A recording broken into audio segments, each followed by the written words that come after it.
Give me Isaiah 14 and 21. They did the same thing to my people. So you said that they put millions of my people.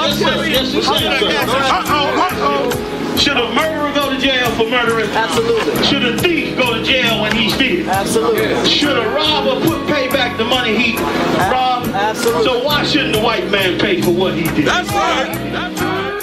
One day you'll see just how it feels. Payback is a dog. Dog, it's a dog. Payback is a dog. Dog, it's a dog. Payback is a dog. Dog, it's a dog. Payback is a dog. Dog, it's a dog. I'm in a hell of a hole, was never expected to grow. Just obstacle sat in the road, that a result of me selling my soul. The story I'm telling is cold, but yet it's what everyone knows. The white man's the devil is known. America was never a home, only a place of captivity, safe facility, hating, disfigure me. They claim that I'm lazy, be killing me. Maybe the slavery draining my energy. 400 years and counting, the trail of my tears is countless. Main fact that I'm here is astounding, but I can't wait till this shit is surrounded. Ready to tangle my king and the angel, be ready to rap. Crack in the sky, nuclear missiles and make it official. I'm capturing every cracker surviving. Put them all in chains where they need to be, slavery for me. And let the whole world see that with them in the cage and safer in the streets. Put the dog on a leash, get resolved for the beast. 144, get the ruler show, we could all be at peace. As soon as the trumpets are sound, your kingdom we busting it down. The only way justice is found, the time for your judgment is now. You'll see just how it feels. Payback is a dog. Dog, it's a dog. Payback is a dog. Dog, it's a dog. Payback is a dog. Dog, it's a dog. Payback is a dog. Dog, it's a dog. Look, ain't no remorse in my blood, Slim. It won't be no compromise. Now it's time to feed the worms. Watch his body turn to flies. I clutch iron while you trust the lies. The next Glock I buy gon' be Gen 5. I get it customized. And sending shots off like farewell. Praying payback come back around like a carousel. Still remember Johanna's words ringing in my head like bells. Said you in this body, you fit a Lord, fuck the cartel. Triangle choke, apply pressure to the game like I did Vondale. Payback's a bitch in a dress, she a bombshell. Revenge is served cold, I just hope they making oxtail. Glock fresh out the box, I swear it got that new car smell. Made myself a target in a world of mad shooters. Devils design fire for our babies to pass through. And the day of our king's reign, I'll be overzealous. They bought my jealous, I bought brand new parabellums. Someday you'll see just how it feels. Payback is a dog. Dog, it's a dog. Payback is a dog. Dog, it's a dog. Payback is a dog. Dog, it's a dog. Payback is a dog. Dog, it's a dog.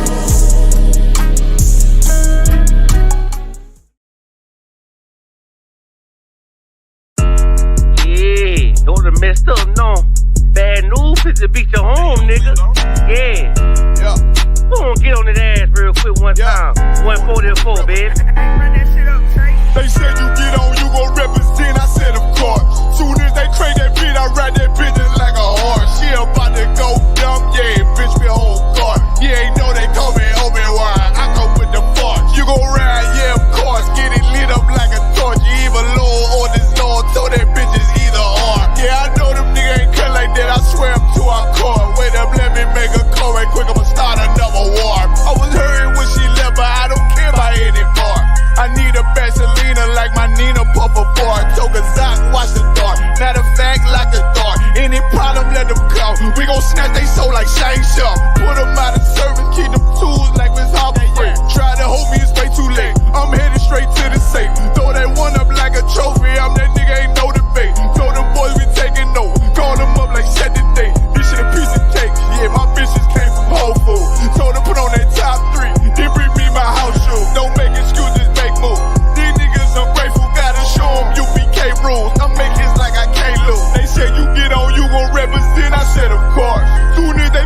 beat, I ride that bitch just like a horse. She about to go dumb, yeah, bitch, we hold guard. You ain't know they call me Obi-Wan, I come with the fart. You gon' ride, yeah, of course, get it lit up like a torch. You even low or this low, told that bitch is either or. Yeah, I know them niggas ain't cut like that, I swear I'm too hardcore. Yeah, I just got off the call, I'ma start another war. Spit a plate up with my niggas, get your knife and your fork. They ain't locked in with the count, and when you speaking to me fart. Yeah, I just took the floor, ain't no cowards in my campaign. They can't stop the campaign, tell them bring the champagne. They know I'm a champion, they can see the outcome. Get them niggas bad, got them tied down and out there. Can't do with them steppers, niggas been down since day one. We run up the bands, bitch like Dylan. They say you get on, you gon' represent, I said of course. Soon as they crate that beat, I ride that bitch just like a horse. Yeah, about to go dumb, yeah, bitch, we hold guard. You ain't know they call me Obi-Wan, I come with the force. You gon' ride, yeah, of course. Get it lit up like a torch. You either low or this low, told that bitch is either or. I told you niggas, you ain't cut like that, I swear I'm too hardcore. And I just made the call, we gon' start another war.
sharper than an ice pick on you rappers' necks, and it's feeling like some vice grips. Yeah, that's light shit. Send my bro a kite quick. Ties of war, we ain't forget about you. Keep your light lit. Rappers can't see. Most of them scared to witness. Go and close your eyes. There's one right here for the trenches. Bad bitches, natural hair or extensions. Hood niggas that'll poly grip like some dentures. Brothers on them fences. 23 and 1 out. Praying that commissary hit before it run out. Bitches on the gram, dog filter with their tongue out. Couldn't stay home because they found the dugout. Closed casket, burner in the low jacket. My co-captain, riding on these whole rappers. My hoes fabulous. Now I don't mean that derogatory, but I'm a player and there's no my women riding for me. I avoided Maury. I got 2 jets. If I can't make it through for them, then I'm useless. Sit down that roof, Chris, with a couple bosses. After the war, just to count our losses. It's not many. You see a smile on my face, but I'm not friendly. Gun on my waist, sipping white Henny. I just hope this shit go right. Living in the dark, you don't know light. Gotta got my heart grip, my bow tie. Waiting on the swab in my whole life. I just hope this shit go right. Living in the dark, you don't know light. Gotta got my heart grip, my bow tie. Living in the swab in my whole life. My whole life. It's so melodic. When I be dropping this ebonics, this ghetto phonics, they got me on the level supersonic. My bomb atomic, and you know where you can find me. Somewhere probably folding this paper origami. My name is pure as the Sani. My wave is like a tsunami. I went from 0 to 100, feeling like Ricky Bobby. I made a deal with the Reaper.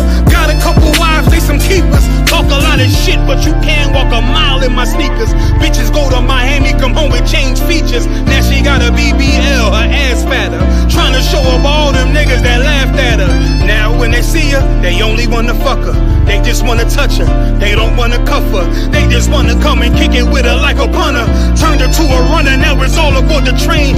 Fenty on her face, but it's not concealing the pain, it's a shame. That's why I'm in the hood like some rap snacks. I know niggas kill you and your mama for a scat pack. Dark tint, matte black, they do it for half that. Had you like 90s Missy in a fucking trash bag. I'm from Philly, we don't do bank accounts, just cash app. I spit a verse and I just watch the time slow. This that God flow, this that shit that rappers die for. This that uncut Taha Wall straight from Pablo Escobar. I be at the bar like Moscato. They think it's effort, but no, this that block work. Make the countermeasures, take pleasures, making an op hurt. Lighters in the sky, cause every verse is a concert. My mind work at speed y'all can't fathom. Listen to the words of a champion. And Ken, the streets need another anthem. I just hope this shit go right. Living in the dark, you don't know light. Gotta got my heart with my bow tie. Waiting on the squab in my whole life. I just hope this shit go right. Living in the dark, you don't know light. Gotta got my heart with my bow tie. Living in the squab in my whole life. My whole life.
See, I was born to be a soldier. See, I was born to be a soldier. See, I was born to be a soldier. I was born to be a soldier. Hey, hey. See, I was born to be a soldier. I was born to be a soldier. See, I was born to be a soldier.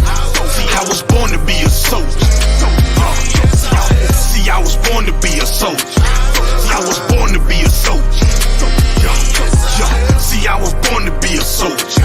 See, I was born to be a soldier. Left, right, left. I can tell you what it feels like when them problems kicking in. I call it real life. Now I'm feeling trapped. Who can I trust? Second guessing everything. Who can I love? I remember sleeping on the floor, ready for whatever. I was sleeping by the door. I was down bad, didn't want no one to know. I was on my own, didn't have nowhere to go. Everything I seen was a test. I was born to be a soldier, nothing less. This is the life that I chose. This the life that I chose. This the life that I chose. This the life that I chose. See, I was born to be a soldier. I was born to be a soldier. This is the life that I chose. See, I was born to be a soldier. See, I was born to be a soldier. See, I was born to be a soldier. I was born to be a soldier. This is the life that I chose. See, I was born to be a soldier. See, I was born to be a soldier. Left, right, left. All black is the uniform. Soldiers dead and gone, I'm forever pouring liquor for them. Try me on my brothers, and I'll be moving bodies for them. Came up out the struggle and maintained through the storm. Niggas dying for dead presidents, fucking up their residence. White man dirty tricks, they call this shit politics. Vagabonds, and they some natural born lunatics. That what they is. They set you down when you speaking truth. It black boots when you in the truth.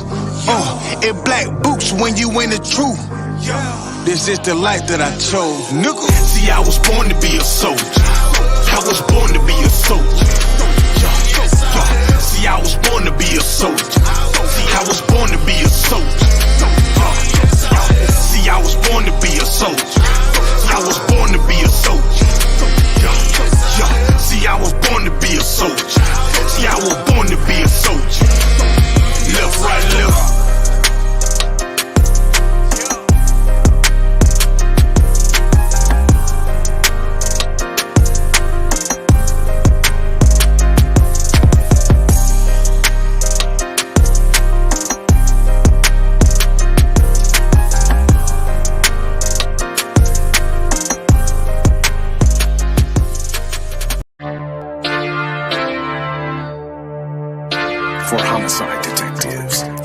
clock's ticking. The moment they are called, their chance of solving a murder is cut in half if they don't get a lead within the first 48 hours. I do anything to keep my brothers safe. I'm putting food on my daughter's plate. You fucking losers, y'all just can't relate. You harm them, you will find me on the first 48. You will find me on the first 48. Find me on the first 48. I do anything to keep my daughters safe. You harm them, you will find me on the first 48. Sitting in that room, hear the interrogator's voice. They asking why I do it. I tell them I had no choice. Couldn't take a threat or a risk to my family, so throw the book at me. I take them charges happily. Ain't no need for no polygraphs or forensics. I put that fucker in a body bag, I'll admit it. Fuck a sentence or the jury that will convict me. They don't understand, it's my family, they represent me. So for them, I risk my freedom, roll the dice. I ain't got much more for you crackers, go ahead and give me life. You don't know what it's like for the people that you love. They ain't there to get salutes, they ain't there to give you hugs. The same that done pulled me from the dirt and from the mud is gone because of who? Y'all rather shed your blood. My brother's kids like my other kids. If you touch them, fuck around, get another bid. Plus 10, put me in the Supermax.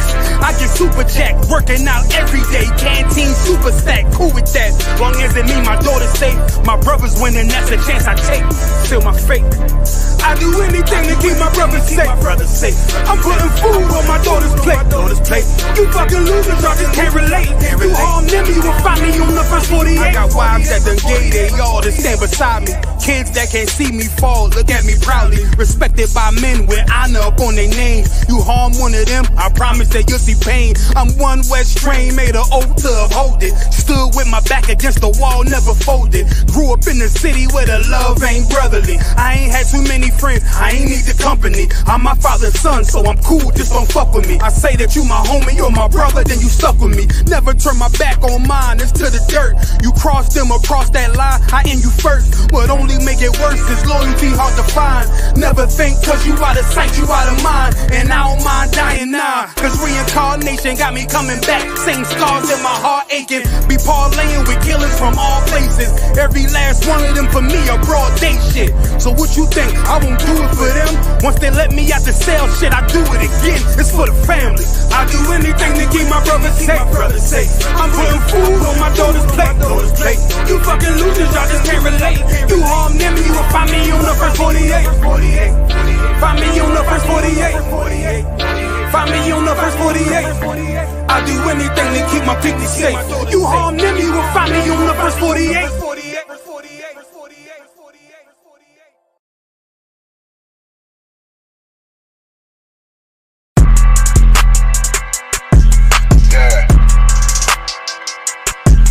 Yeah, you know what it is. 140 for the rapper, busy man shit, nigga. They take their head off, nigga. I read what Eve did to Adam, I just pray my love don't lie to me. Swing the iron like stamps and I can't let no hoe to lie to me. I don't feel these rappers, oh they lies, this hypocrisy. Ain't no competition, ain't no rivalry. Niggas think I'm playing, I don't hear one word they saying, this shit light work. Think Muhammad one of us, he might lose his life first. Circle up and stay alert, another cop just stretch the nigga. He a demon, it's an exorcism, watch I bless the nigga. You took that oath in blood, then you know I'm gon' get active with you. Fuck the opposition, I see vision, let me paint the picture. Rappers claim they spit, I ain't listening, is in fact the If revenge was a woman, now I stroke that bitch like Jack the Ripper. War, we gon' run the summer, it's gon' be historical. Thought they making plays, made them niggas call the audible. Ask who run this shit, but that question is rhetorical.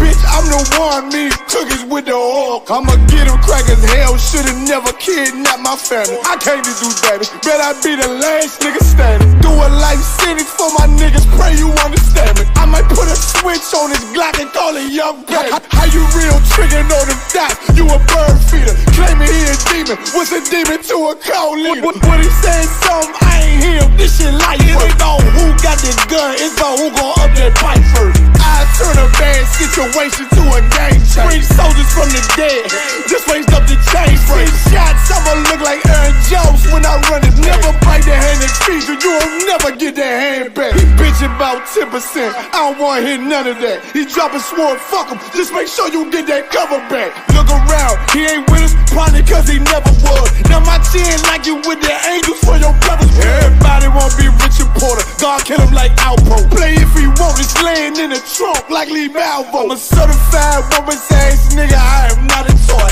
Hey, out with that hollow sign, yeah, this the real McCoy. Feel like Gullah Jack when I'm in Fayetteville, you feel your boy. Still about my brain, still I think that's all that I do. The way I get that boy lost, they gon' start to call him Elroy. Fuck his game, pop out on them demons like I'm Hellboy.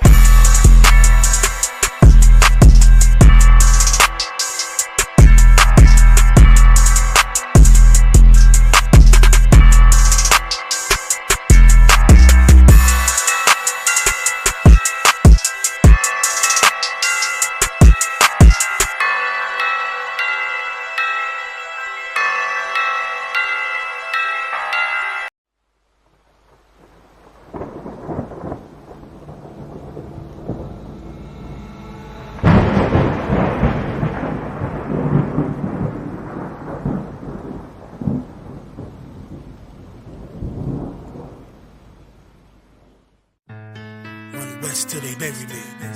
I'm one west till they bury me. I'm one west till they bury me. I be one west to the death till they bury me. One west till they bury me. I'm one west till they bury me. I'm one west till they bury me. I be one west to the death till they bury me. I be one west to the death till they bury me. They ain't scaring me. Rip the soul out of Pharisee. Speaking heresy and get you fucked up apparently. It's like they daring me. I said chill, they ain't hearing me. They ain't listening. Every bar nitroglycerin. Hit your heart, bring it back to start, make you live again. Get them dividends or we start getting ignorant. I be on that soldier shit. I told you shit phenomenal. Nah, but he abdominal. So what you suckers trying to do? Rhyming comical. Guess it's funny until I'm bombing you. Bring apocalypse to them pussy niggas that's popping shit. Team of all-stars, I coach them up like I'm Popovich. Fuck the politics and the lobbyists and apologists. They vagina, so we gon' check them like gynecologists. It's kinda obvious how the situation is ominous. The way I vomit this and regurgitate for the audience. They start applauding this cause the competition is fraudulent. From the era where niggas smoke you up like a parliament. The flow been stupid, shit has gotten retarded since. All the dominance of one west rising to prominent. Cause I be one west to the death till they bury me. I'm one west till they bury me. I be one west to the death till they bury me. I'm one west till they bury me. I be one west to the death till they bury me. I'm one west till they bury me. I be one west to the death till they bury me. I'm one west till they bury me. They want a nigga quiet, mute my maneuvers, but I ride like I got group times for Uber. Rhymes hard like they been viewed by Medusa. 9 milli Luger, 17 in the Ruger. Only need a few to sit up in your medulla. Obligata for the regatta, niggas wildin', they win every dollar. They riding by in black Impalas, let the semi holler. A showstopper, been as proper since the teeny bopper. But now I'm going, I'm off Patron, a premium of vodka. I put extensions on the Glock, modify the chopper. The swore heavy, war ready, and that's working mama. No marijuana, say I got the loudest silence on it. When I'm up on it, ain't no rapper do it like I do it. A lot of spitties and writers, but when the heat's on, none of them can get to the fire around with me. And I had a nigga spin like a tire, down the D. And I'm still dope as a piper. Every bar burn hard like a spoon with a lighter. Fuel to igniter, I'm winning, coming through with the title because U.P. I be one west to the death till they bury me. I'm one west till they bury me. I be one west to the death till they bury me. I'm one west till they bury me. I be one west to the death till they bury me. I'm one west till they bury me. I be one west to the death till they bury me. I'm one west till they bury me.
Yeah. You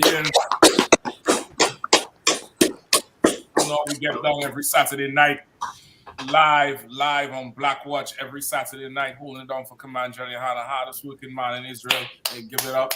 Okay.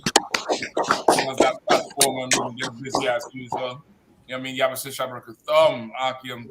Shalom, Yahweh, Shabbat Thumb. Shalom, Yabba Shem Shabbat Thumb. Everybody inside, you know, got the usual suspects. Of course, Captain Nasdaq always coming through from down there in North Carolina. You know what I mean? Hunter Yard coming through there live from the hell. Delhi and rocking it out. We have Midwest flavor in the house. Captain Tupad, the mighty studio out of Indianapolis. You know what I mean? And of course, you know, Kazak always in the house supporting. You know what I mean? We gonna get it in. We gonna get it in tonight for sure. You know what I mean? We on the verge of that damn Thanksgiving, and Israel going crazy in these damn stores, paying all this inflation price for turkey from last year. Right. Yeah, and all that COVID turkey, they're going to get sick on Thursday. I guarantee you that, because he's still selling old meat, still giving people, you know, the full blues with this thing here. You know what I mean? Right. So we have a good few stories tonight. Definitely want to get into some of that police brutality stuff. Brother, a war officer Warren sent me a tape with some of them Jewish rabbis had get arrested a couple of years ago for what they was doing, trafficking organs or something like that. You know what I mean? We gonna play it. You know, that's big over there. That's big. Say it again. That's big over there. That's a real big market, huge. Oh yeah. Good night. You know what I mean? Good night. I did not know that. We're gonna, you know, go into the whole thing, but of course, you know, they also have some of the local, the political news. You know what I mean? I'll try to get through some of them too. I would definitely like to start off with this, with Agent Orange, boy. You know what I mean? Donald Trump, boy. Donald Trump. Because I don't know if you could pull number 8. Kawakan. You know what I mean? Number 8, boy, before we get into the other stuff. That's just insane. Right. You know what I mean? Number 8 say 2024. You know. Watch out. Right. Watch out. Listen, number 8 say when I hop up out the car, something. Speak up. That's what number 8 say. When I hop out the car, something. Speak up. Right. 2024 is gonna be bad. Right. You know what I mean? Go ahead, sir. Yeah, if you have it. Kawakan, sir. Why a second Trump term would be even more dangerous than his first. Trump is running for president again. If he wins, he wouldn't hold back anymore. Yikes. Besieged by legal problems and facing blame for Republicans' disappointing midterm performance, Donald Trump finally made official what he's been signaling for months. He's running for president again. In order to make America glorious again, I am tonight announcing my candidacy for president of the United States. Trump said in an announcement at his Florida club Tuesday night. He officially filed paperwork for his campaign with the Federal Election Commission Tuesday as well. The announcement sets up an enormously consequential campaign, one that may decide the future of the United States, its government, and its electoral system. Trump has never accepted his defeat by Joe Biden in 2020 and abused his power to an unprecedented degree in his effort to overturn that election result and stay in office. The effort. So if I could, so basically, they're scared that if he get into power again, it's going to be revenge. Right. That's basically what they're talking about. They're thinking that if it is he runs, you know, another time and wins, you know, he gonna have it in for them, because of course he was very vindictive while he was in office. Remember how he treats Sessions, the FBI, the head of the FBI, the other one, the general who was in charge of the army. I think he had an issue with him as well. Who was Comey? Comey was the FBI director. Comey was the director after Sessions, right? Jeff Sessions was the I forgot who he was. I think Sessions was one of them directors, or which one was? One of them alphabet boys, Sessions was. The attorney general. He was the attorney general. I think he resigned. He basically fired Sessions. Right. Down there. And then Comey come in. Then he had an issue with that military general, the top one. Flynn. Okay.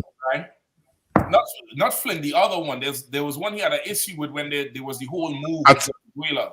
I think it could be Mike Milley or Millie. Yeah. Mike Millie. Flynn was an issue, but Flynn, you remember Flynn own got kicked out with his wife when some extramarital affairs. Right. But that Millie, you know what I mean, that thing with Millie down there was walking with him stride for stride and then start going to the left quick. You know what I mean, or the right. Maybe the right, I should say.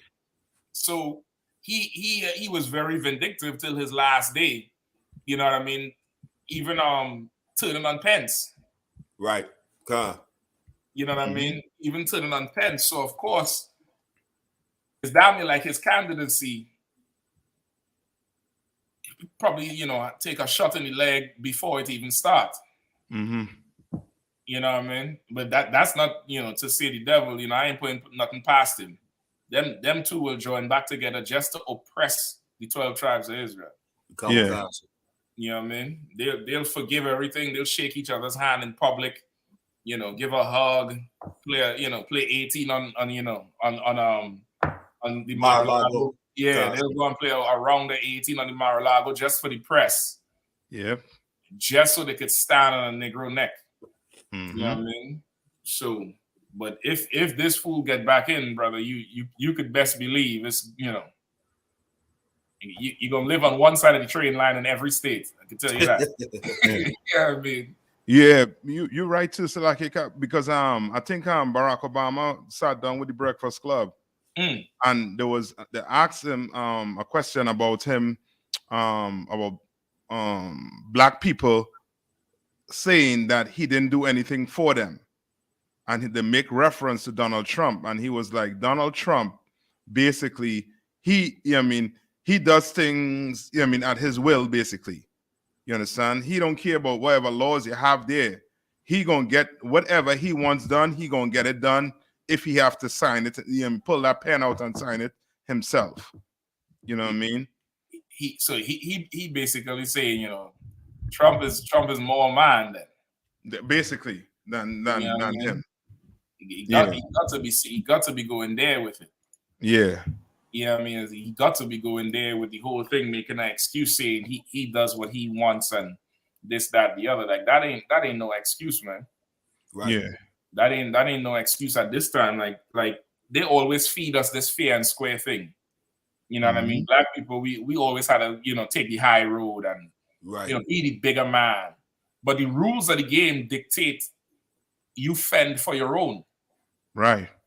You know what I mean? So I think it's about time we go and we read the instruction manual, we read the rules, we read the protocols of the game, and stop listening to some coach.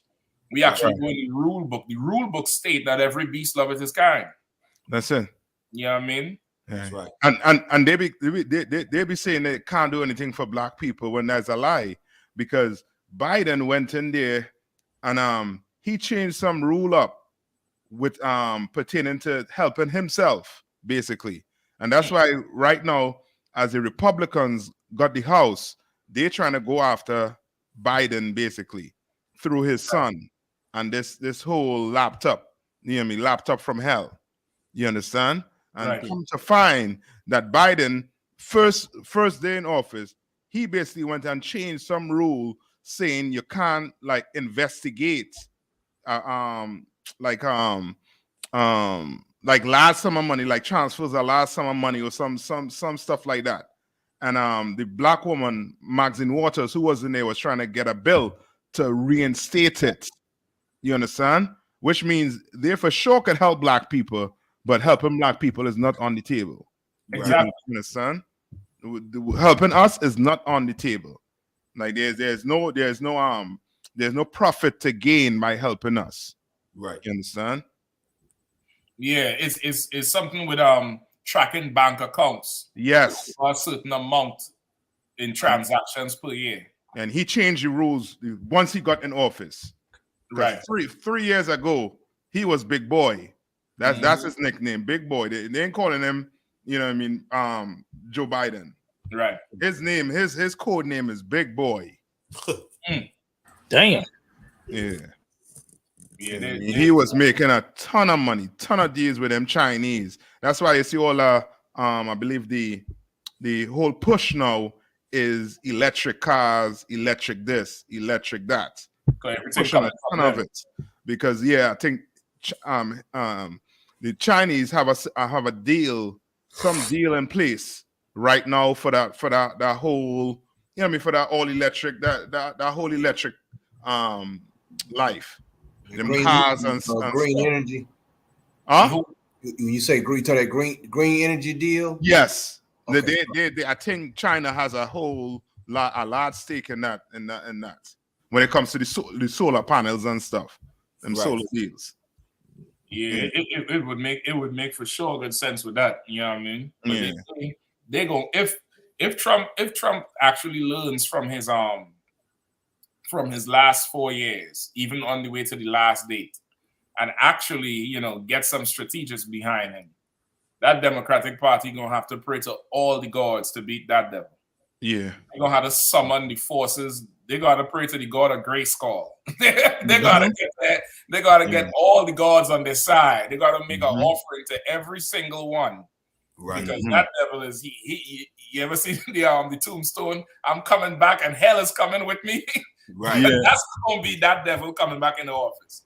He ain't gonna be playing with them. That Planned Parenthood, listen, your day is short. He get back in there. Yeah. Even the border. Say again?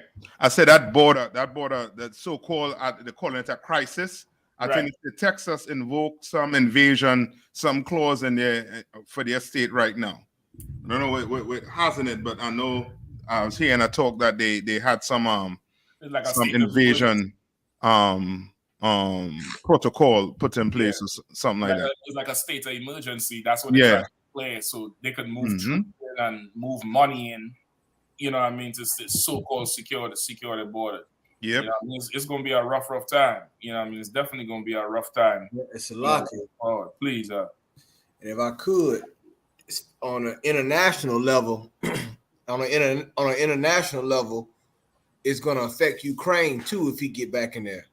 Because if he get back in there, it's the end of Ukraine. Yeah. Ukraine is going to become Russia. All that money they sending over there, he gonna side with them Russians. Yeah. You know what I'm saying? And then that's gonna be the end of Ukraine. And see, that's why Zelensky trying to push real hard, because now that Trump said that I'm running for re-election, he on a time clock now. Right. Yeah. And winter is here. It's getting cold. And Russia is bombing all of their infrastructure, all their power systems and all that right there. Yeah. So he on a time clock now. He thought he had a little bit more time with a democratic government, but you get a Russian sympathizer in there, and Lord knows how much money he may be hiding in Russia. Right. It's over for Ukraine. You know what I'm saying? They can and the rest of them different areas. Hell, they said a missile hit Poland, and Poland was so shook up and afraid. Poland said it was an accident. They crossed the border. I mean, Russia pulled a Debo. Russia was like, what missile? They said, "Oh yeah, it was just an accident. I mean, the missile went out of bounds. It went into NATO territory." Right. So for sure, it's definitely, you know what I'm saying, he getting back in there would be, you know what I'm saying, he would probably declare himself dictator for life, just like Rome. You know what I'm saying? He would cross the Rubicon, and it would be, I mean, it'd be hell on weird. It make January 6th look like playtime. Right? What they got prepared and the clemency that he willing to let people off who committed treason, forget about it. It's going to make this place. I mean, it's going there, man. It's going there. What the Bible said that these times was gonna happen. So like I yield. Like he gonna go in there and open up all the cells out. He gonna make them lose the case, fire lawyers. He gonna release all his supporters. Yeah, I mean. So Lockie, if I could, and this would be the most devastating thing for black people on one level. That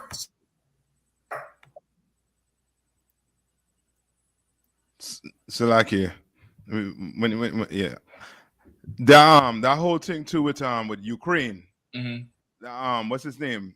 Biden and his son, I believe, had dealings with in Ukraine already. So of course, if Trump get back in office, Trump have no dealings with Ukraine on that type of level. Biden and his son had with Ukraine. He has nothing invested in there. So as Kahan saying, he on a timeline. You know what I mean? He's on a timeline. So like get cut off earlier. And if he free Brittany Griner, oh my goodness. It would be a slap in the face to black people. You know what I'm saying? Because it would just show he was like, look, it took me to free Brittany Griner. And he'll be able to do it because that's right. He will be able to do it. Yeah, he have listen, for all you know, he's probably the one who was selling what's his name? Putin? Yeah, just like keep her in there. Keep her on ice. Keep her on ice till I get in it right. Don't let her come back in there unless you see America turn red. Right. You know what I mean? Blue means she got to sit down, but red means she could come home. You know what I mean? Right. So, and speaking about Ukraine, I just sent Kazaka an article right there. I'm gonna put it in the text, in the group text. Brother, because I can read it. I can't even verbalize the mess. I can't even verbalize it. Kawakan. Billionaire contributes $740 million to rebuild Ukraine. Says it will become highest growth economy in Europe without any doubt. Andrew Force. Read that again. Kawakan. Billionaire contributes $740 million to rebuild Ukraine. Says it will become highest growth economy in Europe without any doubt. The highest growth economy in Europe without a doubt. Months away from what they're bracing for one of the harshest winters in Europe. They say, I think the UK says, 3 out of 4 homes ain't gonna be able to heat their house, or 1 out of 3, some nonsense like that. Like this billionaire come with $740 million on top of all the money they done got from America and other countries to rebuild the economy. Brother, I don't understand where black people, or I can't say black people, I can't say that because our people really do not know the truth to be able to make a decision. But our leaders, you see them damn bastards, boy, I cannot understand where they are trying to go with serving us up to these devils to try to serve. Because this is the type of money they're wielding at will. This devil here didn't have to pass anything through Congress. He didn't have to get voted on majorities. Nothing like that. He write the check. He cash out the money to Zelensky. Salaki. Please. And what you're saying is so right, Captain. Like, is it something like you can't just directly do, especially during wartime? Like you can't establish a back channel without talking to the certain governments. Right. Because then it would be a conflict of interest. I think that's why when they even talking about those soldiers from America going over there, the president has to advise against it. Said we not sending you over there. They going on their own free will. But the State Department stood against it because it's like Elon Musk or somebody saying we're gonna send money directly to Russia or to it's like a part of a proxy. Now he and those Russian oligarchs, they pumping money into Russia right now. The same way they pumping money into Ukraine. So it's an arms race as well as a financial race in that area. And God knows what he gonna get, what they doing in that country with all that money. and what they were doing before to prop them up like this. Right. The war isn't even over with, and you pumping money into infrastructure. I thought the spoils, after the spoils of war is divided, then you rebuild. But they're not even doing that. They doing this. I mean, Lord knows what kind of deal they doing, man. He got some kind of investment to put that much money in that country.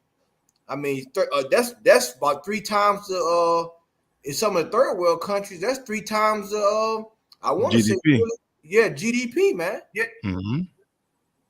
It's like and if I could, no, you go ahead, Cap. No, you go ahead. You go ahead. I was gonna say, if I could, also Ukraine. What people don't know is Ukraine is the largest ex-Soviet Union country. It's the largest and most powerful. That's why they was about to go ahead and switch sides all the way.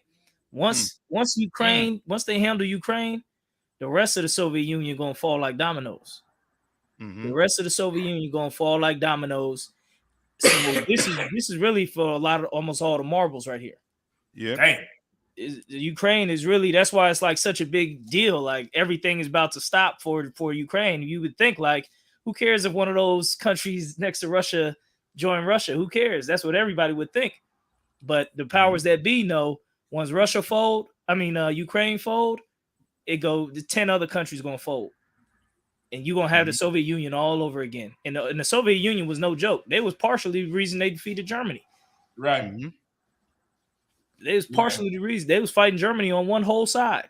Had all their people in the snow building moats against the tanks. Millions of people. So they don't want to see Russia on a path like that. So that's why they try to nip it in the bud. But like Capcom was saying, Russia got an ally. They have a few allies. They have a few allies now, because I mean, this is like the first public donation like that we know about from a private individual. Think about how many other, billionaires and, real powerful people, how much money Bezos done donate to them, Ukraine. Because as you say, they are very strategic over for Eastern Europe. And that's why NATO looked at them to, turn them that way, or to have their bases there, because it's a very strategic point. Remember, Ukraine has that, that old Russian capital, that Kiev. That was that Russian capital before Moscow. So it definitely, is enticing for those who trying to establish some sort of power over there. You know what I mean? And if I could, Salaki, one more thing. There's some pipelines, gas pipelines in that area. And with them putting up this type of money, infrastructure, I wouldn't doubt that it has something to do with them pipelines. Because them gas pipelines, that's all the marbles. That heat up all of Europe right now. So and Ukraine was, before the war, was seen as the most voted as the most corrupt country in the world. The most corrupt country in the entire world. So this money is definitely, gonna have some legs and gonna be making moves. Yeah, for sure. Listen, it had legs and running all the way away from us. That money knows not to come near Negro. That's what's going on. Like these things, it just showing. And even before, like what Nathak was saying with how Biden, made the adjustment for the IRS to not be able to track certain money. Like the oppressor, he has the tools to give us a leg up. He can't take us out of the hell because, of course, the Lord is punishing us. But there's other social and economic ills that could be solved by them. You know what I mean? Just as easy as how the general brought out how they went to Harvard to do a study on the record industry. And Harvard was able to find all the holes that, water is leaking through, and give them a whole synopsis on how to go in there and damn near take the thing. So which lets you know they could go and watch all the stats and watch, the history and, the threat, the trends, They could go and pull up them bell curves that they say is could predict, you know, the population, what they're gonna do next, even though everybody is random. Each individual gonna do things randomly, and you can't predict each individual. But they say if you get everybody in a goddamn group, you could predict what the group gonna do. They could go and do all of that, and set Blacks, Hispanics, and Native Indians up. They're tired of us. They could put forth something where we would be able to now fend for ourselves and deal for ourselves. But they wouldn't do nothing like that. They would come together and help Zelensky. They would come together and help, you know, France. You know what I mean? They'll come together and help everybody else. But Blacks, Hispanics, and Native Indians, we do not have that type of luxury with them. They don't give a damn about us. Listen, look at how much power the Jewish man had. Like, once again, if he was fighting police brutality as hard as he fought Kyrie Irving, a cop would be scared to draw that gun. He would be scared to draw that gun. The most kind Christ, they would be scared to draw that gun, brother. Them cops would be going and running and doing 8-mile runs and, you know, Cooper's test and going and learning the damn Krav McGraw and all that nonsense they be doing Taibo so they could get fit, so they could wrestle somebody, because they know if they pull the gun on, you know, a Black, Hispanic, or Native Indian, the small hats are going to come after them.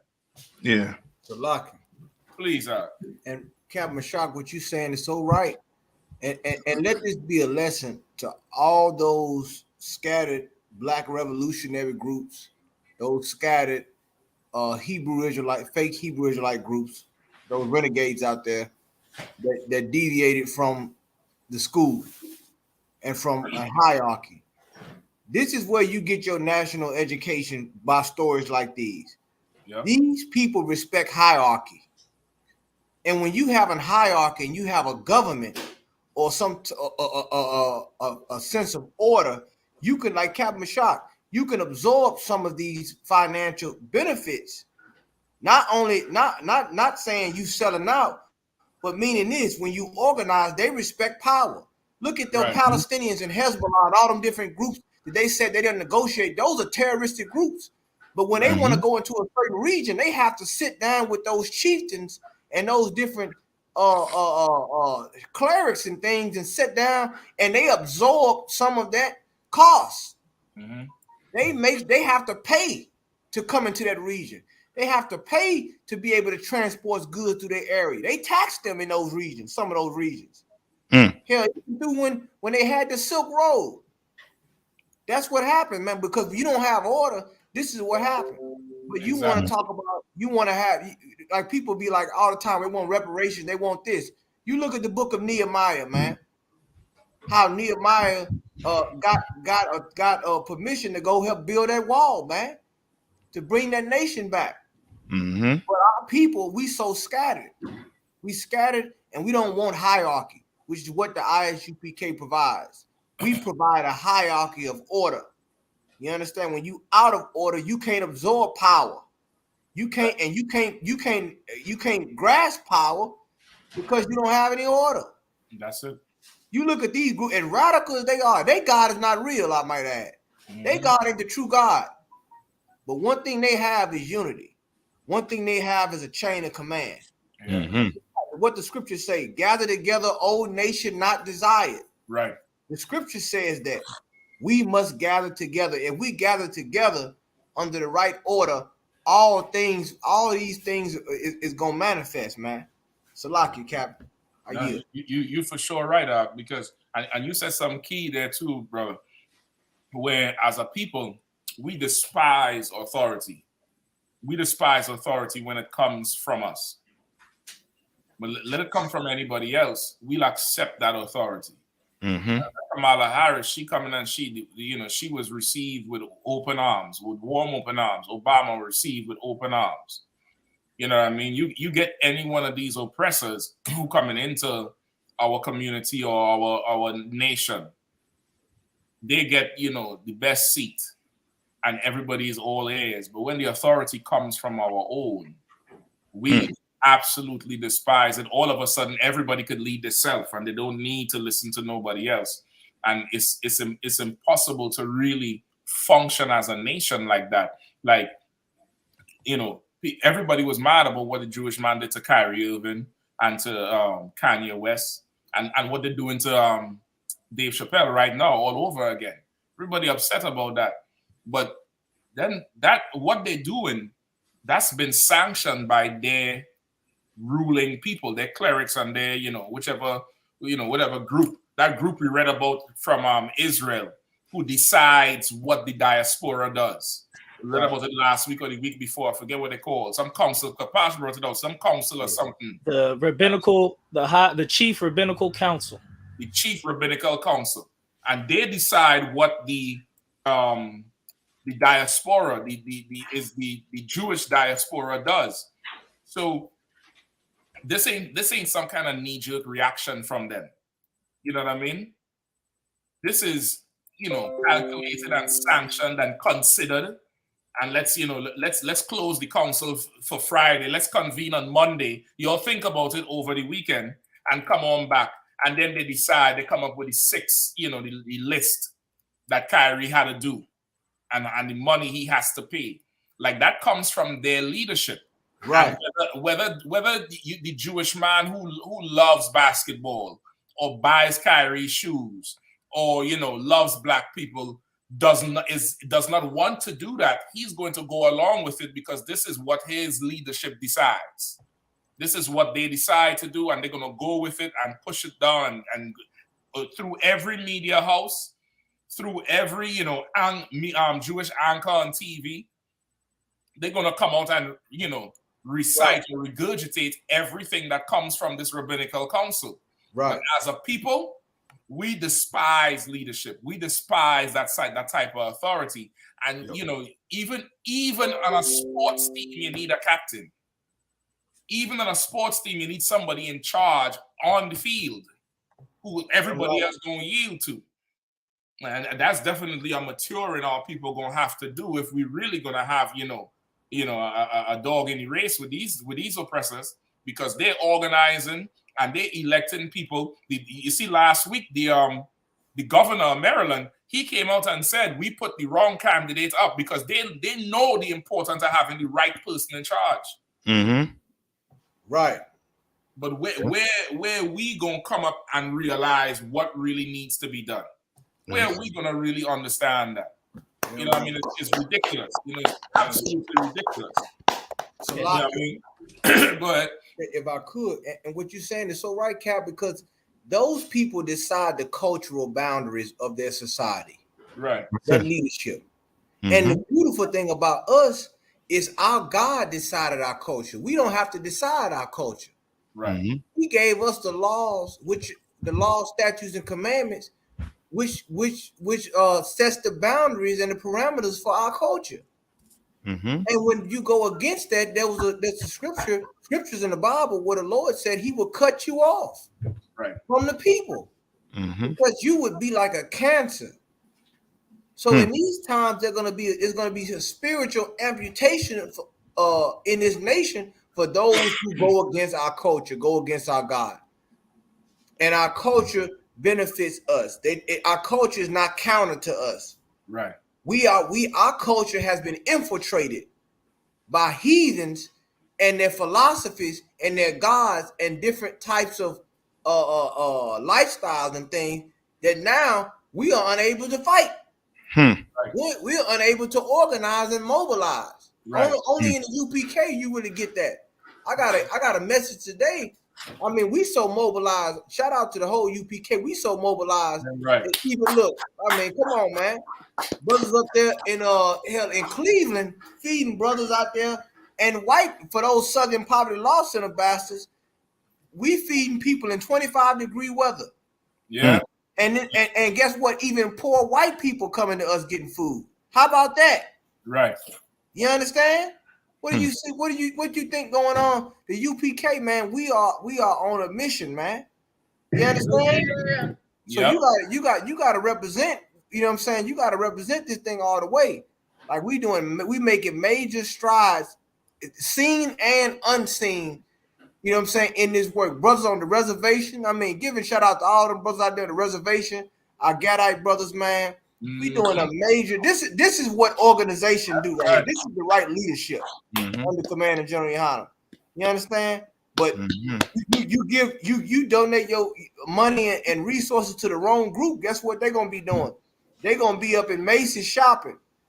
They're gonna be spending your money on something that ain't dealing with the people. Right.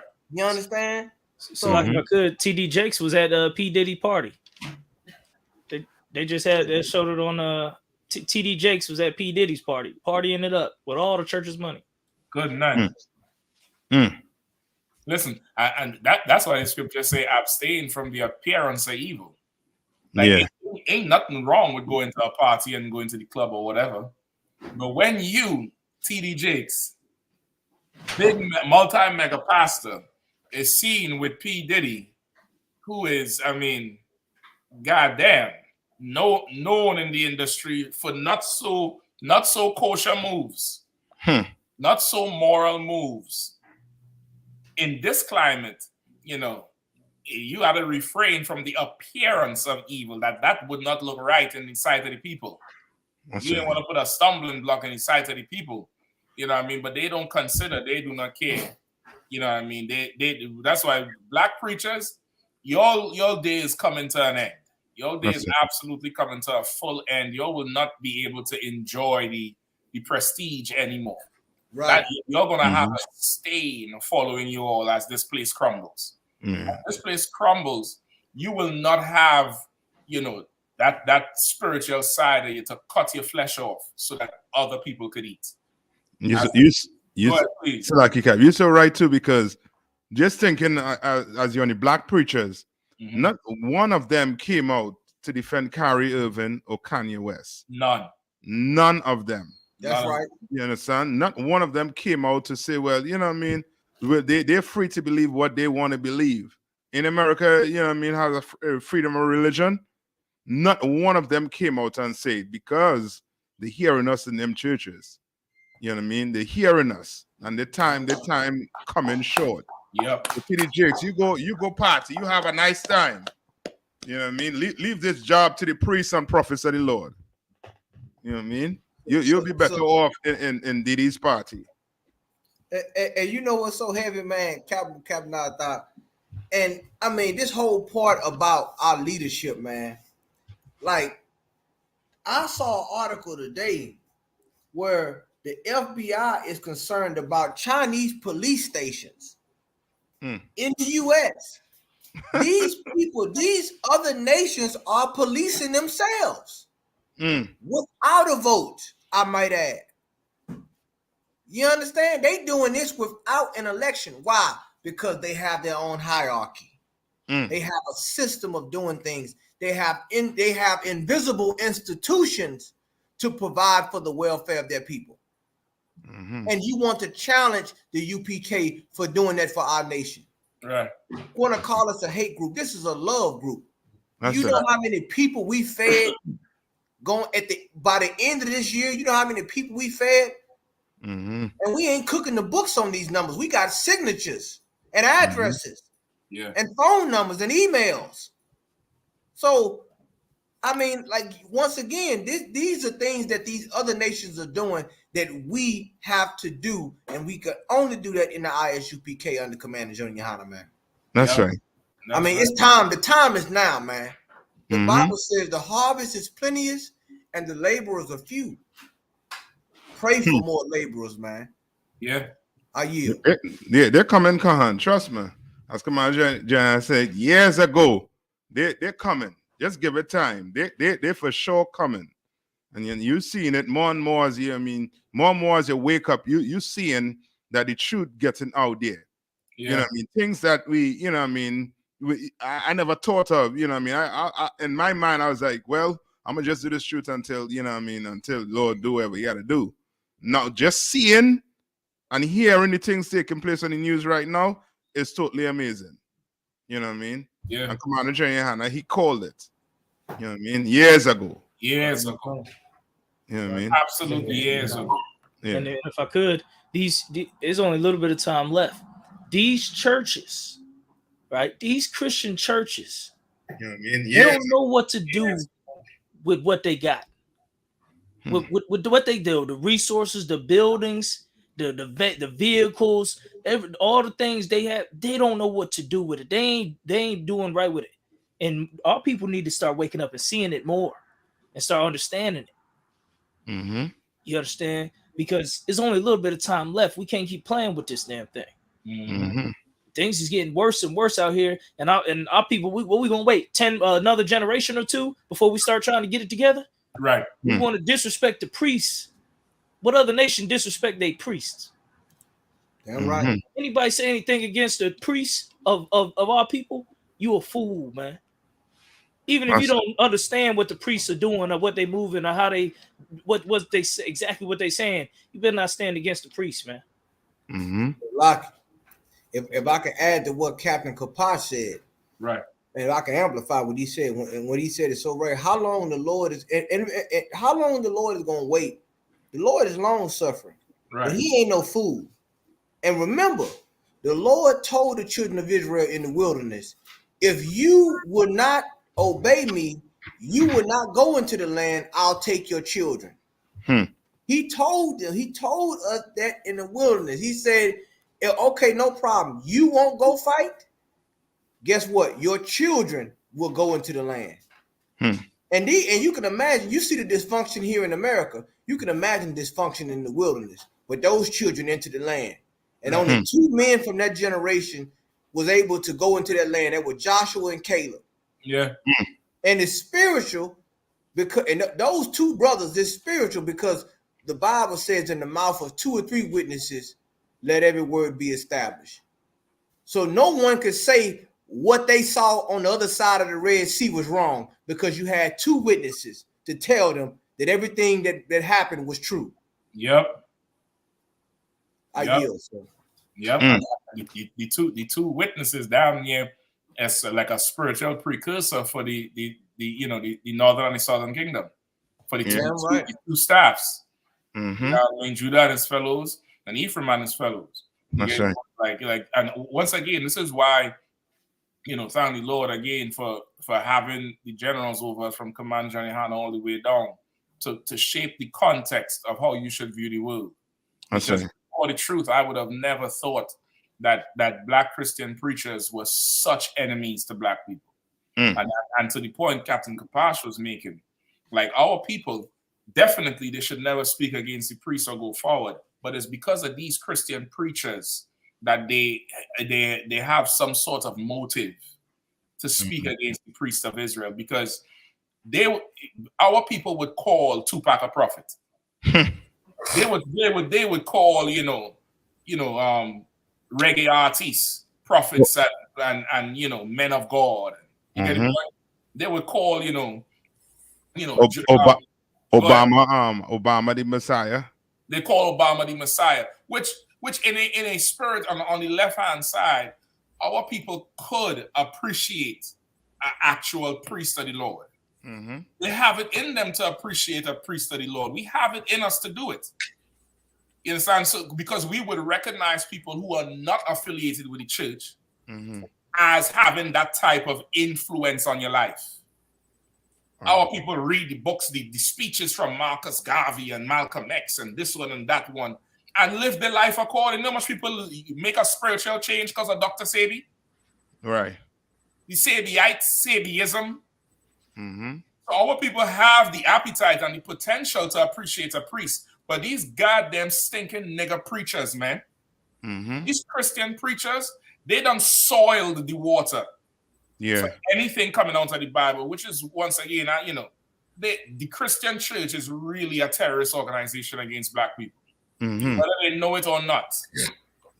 Yes, and Christianity that's the mark of the beast, is the weapon that's being used against us so much that now when you come to our people with the Bible, they already have predetermined thoughts and defenses in their mind that now, instead of breaking down the laws and giving them the holy days and giving them the Levitical law and the dietary law and the marriage laws and teaching our people how to live, now I had to go and break down all these goddamn Christian lies that they done learn to love their whole goddamn life because of some money grubbing, suit wearing, alligator shoe wearing Christian preacher. That's right. That's the reason that the priests of the Lord don't get that type of adherence on the street. That's the reason they don't get that type of, let me listen to what he's saying. Somebody would sit down and listen to a whole Tupac Shakur song and listen to, okay, this is what he's saying. Brenda got a baby and this, that. They got money for wars, but not to feed the poor. We can appreciate that shit. Yes, that's right. And there's no disrespect to what the musicians saying. They have a voice too. But the voice of the priests, the voice is damn near like, in the spirit, Satan for sure made it that these preachers done, stained it so bad that now when you come as a priest of the Lord, you really, walking a track that they don't walk, and you got to clean that shit up. It's like you're doubling the work. And Israelites forget about it. That's right. You think Israelites just, effing up all the goddamn work. That's right. As you're saying, so like my fault, Captain. As you're saying, Khan, but Captain Michelle, as you're saying, you're so right, because without Christianity, you take Christianity off the table, black people, Hispanics, and Native Indians going to see that the so-called oppressor, the real Americans, they love the Ukrainians more than them. Exactly. America is willing to go poor for Ukraine. Right. Willing to drive inflation up for Ukraine. Right. Not for black people. You understand? If the inflation goes up, if it wasn't for Ukraine and the inflation went up, guess who is going to blame for the inflation going up? Black people. Yep. You understand? They did that with the housing, with the housing scheme. You understand? They blamed us for the economy going bad. But now the so-called Ukrainians, they have to go save them. And now without Christianity, without your preacher in the church, your eyes are going to clearly see that America does not love you. Right. You understand? Right. That's go ahead, Kahan. So like I wanted to grab, it's so heavy with everybody bringing out. I wanted to grab a scripture, if I can, Captain. Please. Can I get Ecclesiasticus? Can I get Ecclesiasticus in the Apocrypha chapter 7, verse 29? If I can, think Officer Kazakamad, can you get that from my brother? And it's just, I just want to say this because I want to pull this scripture, because this scripture makes me think about everything everybody's saying on this topic of the priest, man, and how important the priest is, and the Lord is going to bring it out right here in this scripture, my brother. Ecclesiasticus chapter 7, verse 29. Ecclesiasticus 7:9? 7 verse 29. Come on, sir. That's like it. Ecclesiasticus chapter 7, verse 29. Fear the Lord with all thy soul and reverence his priest. You understand? The Lord wants you to reverence his priest. Why? Right. Because the priest had so many different offices in what they dealt with. They dealt with all kind of things, man. A lot of psychological issues we have, counseling, you know what I'm saying? The food distribution, the clothing, dealing with the orphans, the widows, every aspect of our life, even military aspects. Right. You understand? The priests they were the police. You understand? And they would mobilize, they would call the heads of Israel if things had transpired that wasn't supposed to happen. Right. He had to reverence them, because with them lied the administration of the Lord. Keep going, my brother. Kawakan. Love him that made thee with all thy strength, and forsake not his ministers. You understand? You done forsook your ministers, man. Your ministers are here in the I.S.U.P.K. Make no mistake about it. Our people then forsook their ministers.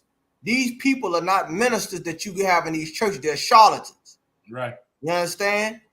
They all got a different doctrine to suit whatever way you feel that Sunday. Keep going, my brother. Kawakan. Fear the Lord and honor the priest, and give him his portion as it is commanded thee. That's right. The first fruits and the trespass offering and the gift of the shoulders, and the sacrifice of sanctification, and the first fruits of the holy things. You understand that the Lord had. See, the thing about us is we want peace, but you don't understand a peace offering. Mm-hmm. That's the thing with us as a people. If you wanted peace, you had to bring certain things to the priest and allow the priest to preside over the issue that you had, whether it was local or international or national. Mm-hmm. It got all the way up to Moses if it got too out of hand. You understand? But those priests dealt with the affairs of our nation. Every affair that you have going on, everything viral going on with us, we should be able to have a say-so and a touch. We should be able to touch. Right now, everything that hit YouTube dealing with our culture, it should be a priest assigned to it. We should have full authority to exercise whatever means that we need to according to the law, according to God, to bring this nation fully under his wing. You understand? Keep going. The last scripture, my brother. Kawakan. And stretch thine hand unto the poor, that thy blessing may be perfected. You understand? That's what we're supposed to be doing. You understand? And you can't do that. Why? Because you got people out here taking from the poor. That's right. You understand? That's right. Like Captain Shock saying, man, that's a heavy point, man, about what they giving to the Ukrainians. The Ukrainians gonna have a great Thanksgiving. Mm-hmm. They're gonna have a great, you think they're not gonna be okay over there? They trying to do, listen, I'm telling you right now, man, we better turn to the Lord, man. You better reverence the proof. When you see these priests, you better salute them. That's right. You better put some money in that bucket. You better ask them they want a hot cup of coffee, as the general will say. What can I do for you, brothers? What do you brothers need? You need some more boots. What do you need? Do you need a vehicle? You need an operation? A place to stay. That's what they did for our king. He had a place to lodge, a place to eat, a place to wash up. You supposed to do that when you see these men coming to your city. So, like, I yield, Captain. No, you so right. Give it up. Give it up. And if I could, real quick, what we saying and what's going on here is so powerful on this damn earth. We was just on. I was streaming simulcasting on TikTok. He has 1,600 views, but they suspended it. So for they'll say it's for some reason. Obviously, we're going to appeal and blah blah blah. But what we saying is so powerful. We don't have to be attacking nobody. We don't have to be saying racial slurs. We don't have to be doing none of that. We just our presence. They threatened by it. Right. You know what I'm saying? Just us being and saying anything simple. They offended by it or it hurts them because they know what we saying is so powerful. What we saying gonna change the world. Right. You know. And like I was saying, there's only a little bit of time left. There was a article or a submission that Joe Biden said by 2040, the oppressor is going to be in the minority because the last couple of years they had more deaths than births. And as I start to try to see this country with more blacks, Hispanics, and Americans than oppressors, that lets us know our time is now. Mm-hmm. That's 20 years. Yeah. In 20 years, we can have something we ain't never seen before. Some, just the possibilities are endless. The time is now. Ain't time to go back now. Mm-hmm. Ain't time to go back to the plantation now. Right. Mm-hmm. And so yeah, that's all I wanted to bring out. That fact about there having more deaths than births. Mm-hmm. And listen, that's something they've been struggling with forever, man. Yeah. They've been struggling with that thing forever. Like the Lord never promised them, to make them like the sands of the sea or the stars of the sky. Mm-hmm. He never promised them that. That promise was given to Israel, and Ishmael got that promise. Ishmael would be made a great nation, many and exceeding, and all that nonsense. That's right. But they was never promised that that their science is why there are so many today. Mm-hmm. Their science is exactly why they are the number they are today. Mm-hmm. Right? Obadiah said they are least among all the people. They're small in the nation. Mm-hmm. They're small. They ain't gonna ever move and outgrow anybody and be, more than anybody else. And you know, to jump back on the point that Kahan was making just now, like not only salute the priests, but you young brothers, man, you young brothers who looking for, you know, a part, you know, a role, you know, some sort of purpose in life. Yo, get in all black, man. Get in all black and come find one of these schools, man. Get in all black and come find one of these schools and give youth. Give of your youth up in here, man. That's right. Like, brothers is on the street working and toiling and fighting on behalf of you and fighting on behalf of your unborn children for a future that would be free of these devils, man, and these oppressors. Come up in here, man. Come up in here, sit in that class, get taught, get something in your head, get armed so Commander GEN.YAHANNA could release you on the streets. He could unleash you. Like you walk a dog and you unleash the dog and let him go. He could unleash you on that street, man. But no, once again, this life is not cut out for every single brother or sister. You get the point? Not every brother could do. I want to say this life. I'm talking about the profession of it. I'm not speaking about the, you know, the actual living under the law, statutes, and commandments of the Lord. I'm talking about the profession that we could, the priesthood. The priesthood is not for everybody. That's right. It's not something that everybody can do. It's not something that everybody has the stomach for. It's not something everybody could afford spiritually. You understand? Like Kahan was talking about, you know, paying the price for peace. You know, the scripture said, counted the cost when you go to build a tower. Well, you have sufficient, you know, enough to finish it. If you want peace, it's going to cost you. Nothing is free. Absolutely nothing is free. Everything has a budget. Everything has that. That new Tesla you have a budget. That old car you has a budget. Everything has a budget. And now if you want true freedom, you either come and serve in the Lord's military or you support his military. You give of your substance. You give of your, you know, your gold and your silver and your hours on that devil's slavery. You give of the things that you have, that your skill could come up in here. Or all you accountants, you doctors, you lawyers, you medical people, you all come up in here, man. You ain't got to go on the street and say the white man is the devil and scream at this world. You can leave that job to us, man. But this nation needs your professionals. Needs the plumbers, needs the, you know, the engineers, the construction workers, the mechanics, you sisters who and brothers making daycare schools and making curriculums for them young children. Y'all come up in here, man. Let's build a nation. Now, this is the other side to it. You could go ahead and serve the oppressor in his nation. We making babies left, right, and center in here. Some brothers in here is factories. You can either come up in here or we'll just make the ones we need. That's right. Either way, this kingdom is getting built. That's right. Absolutely getting built in the spirit of the Most High in Christ. You know, so like that's right. Please, somebody's gonna say something. Because that.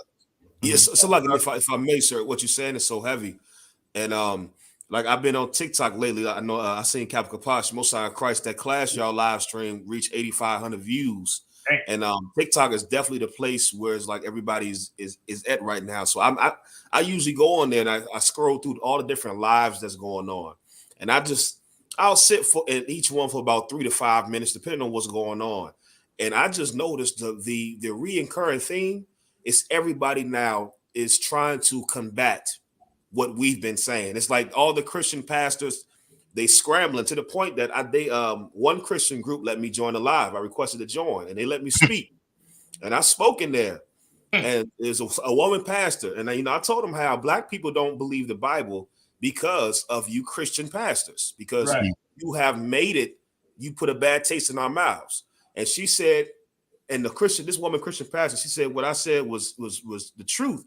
And she said, as her being a pastor, of course she shouldn't be a pastor, but she said as her being a pastor, she feels like majority of her job is damage control.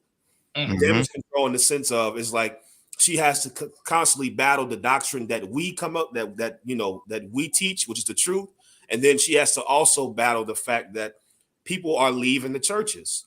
People are fed up with the lies, and like Cam Kapas said, the time is short. Like people are leaving the lies, and they're realizing that we've been lied to in the church. We haven't been fed in the church. We haven't been looked after in the church.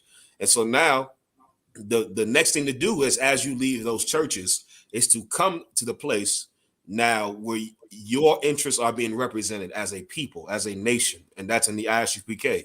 Support your military, support your priest under command of GEN.YAHANNA. Salaki, sir. Salak, can I say one thing off of what Officer Kazakama just said? It was just so heavy. In the United Methodist Church, there was a split this past week. In the United Methodist Church in Louisiana, I think 16 branches. They dealing with a reformation right now in a lot of these churches. The reason why is because the truth is getting louder and louder. Right. There are people saying these Israelites that's out on the street, we must hear them. We must invite them out to the conference because maybe we missed a chapter. Maybe we overlooked a book or a verse on the nigga God. That's it.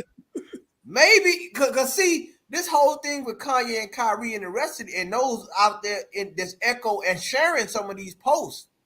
You know what I'm saying? They saying, look, man, hey, I mean, they did pull revelation about Christ being black. Well, if it's saying that he black, these people must be black. Right. Boy, oh boy, it's going all the way there. And the truth, when the Bible says that we wrestle not against flesh and blood, but against these principalities and rulers of darkness in high place, there you go right there. They splitting, man. The LG, because some of them want to side with these things and some of them don't. Right. You know what I'm saying? And then you add the racial element to it, which is the most powerful element in the Bible. Right. Forget about it. They splitting all the way. These churches are breaking up, and trust and believe it's going to get violent with them. They going to get violent with each other, man, because once again, God never gave us religion. Right. That's it. God gave us laws, statutes, and commandments to live by, and he only gave that to one nation. What did he say in the scriptures? You know what I'm saying? That he gave his law to Israel, to Jacob. He ain't dealt so with any other nation. Right. That's it. So even if they have the book, they can't even decipher and institute what God said because it's not in their spiritual DNA. Right. I yield. Yep. Yeah. Like you so right. Like they everybody right now holding on to the last bit of carnal power they think they have. Yeah. I mean, and even that woman preacher, you know, she has some nerve to come out and say she's doing damage control. Right. You know, about any goddamn thing, which is, you know, like, woman, you ain't even supposed to be there. What damage control is we talking about? Yes, right. You feel like you have to do damage control. It's absolutely ridiculous. And she got some nerve saying, so in other words, she's fighting against, you know, the truth. Yep. And really, when she says she's fighting against what them preachers did, she's not really fighting against what they said. She's fighting against the space that it was dominated by men. She's really trying to carve out more square footage for more woman preachers, because women preachers don't say a shit different from male preachers. That's it. Right? Juanita Bynum ain't saying nothing different from TD Jakes. Right. Nothing.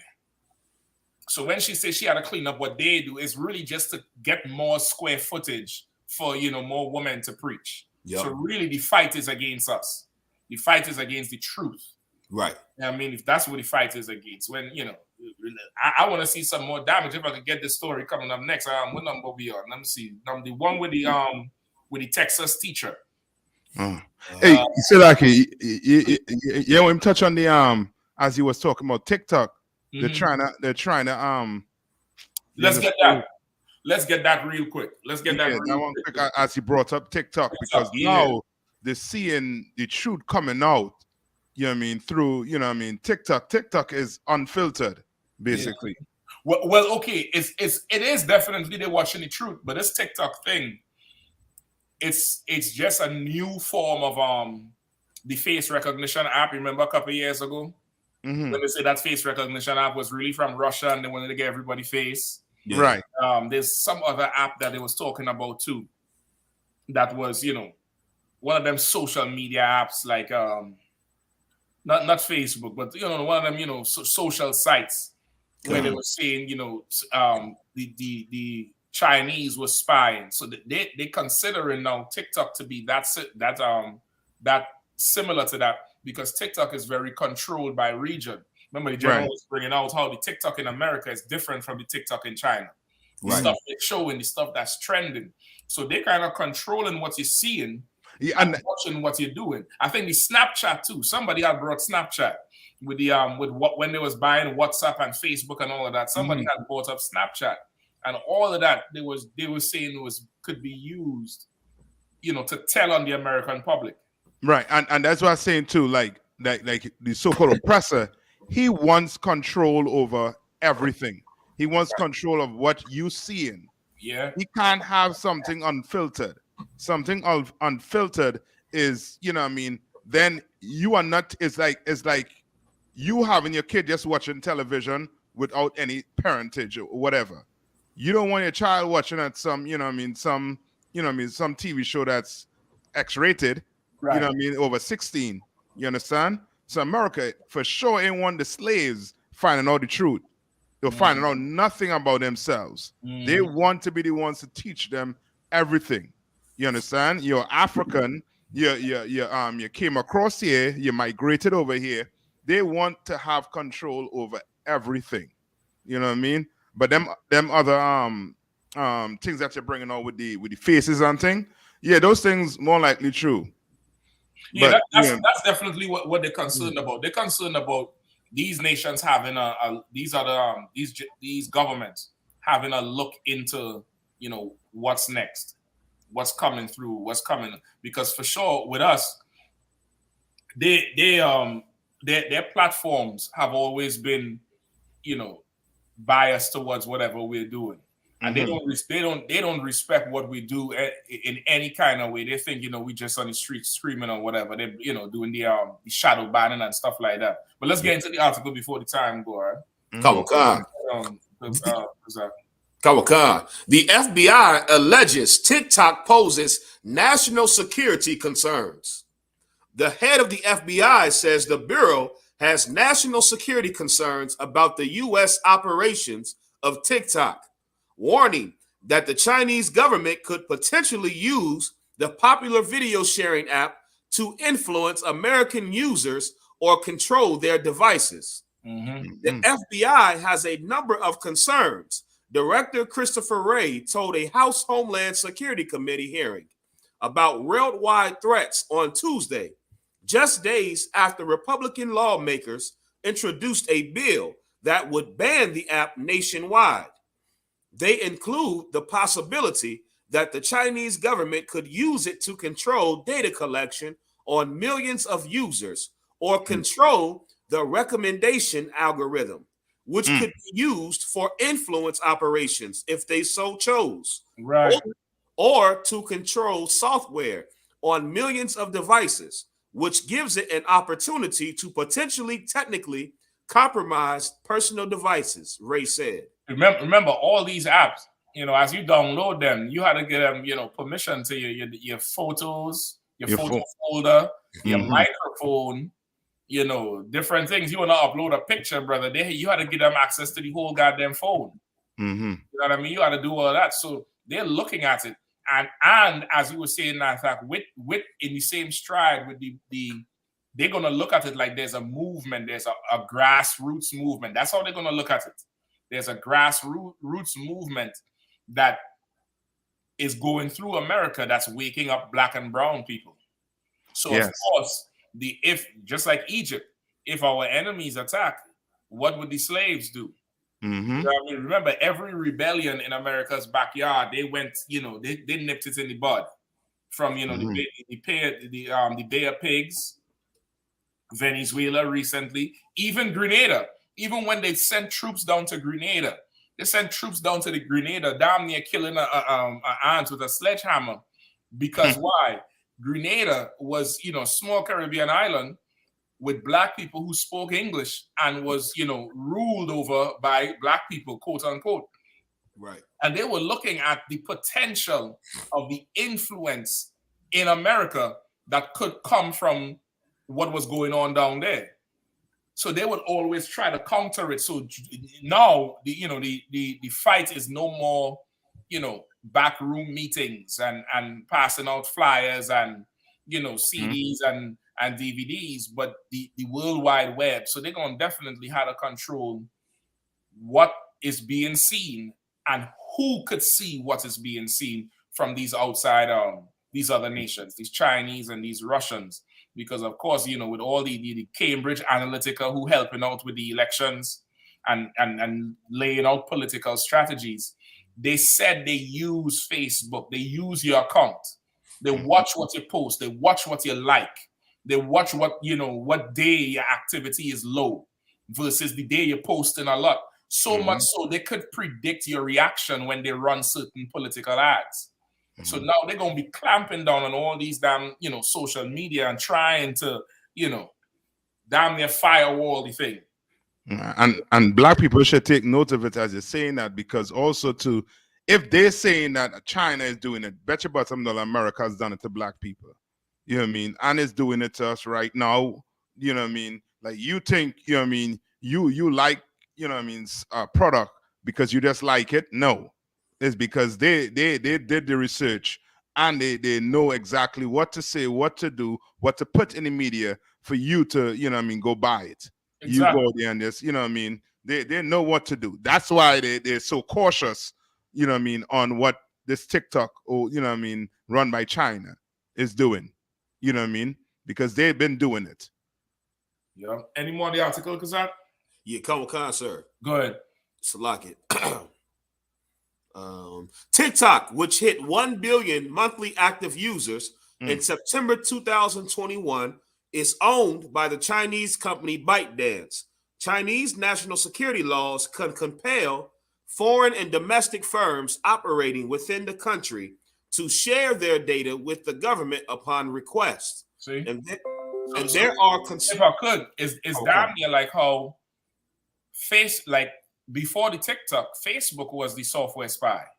Yep. Right. Like Facebook, remember Zuckerberg had was to go and before the Congress do a whole hearing on how Facebook was spying on everybody and doing this and doing that.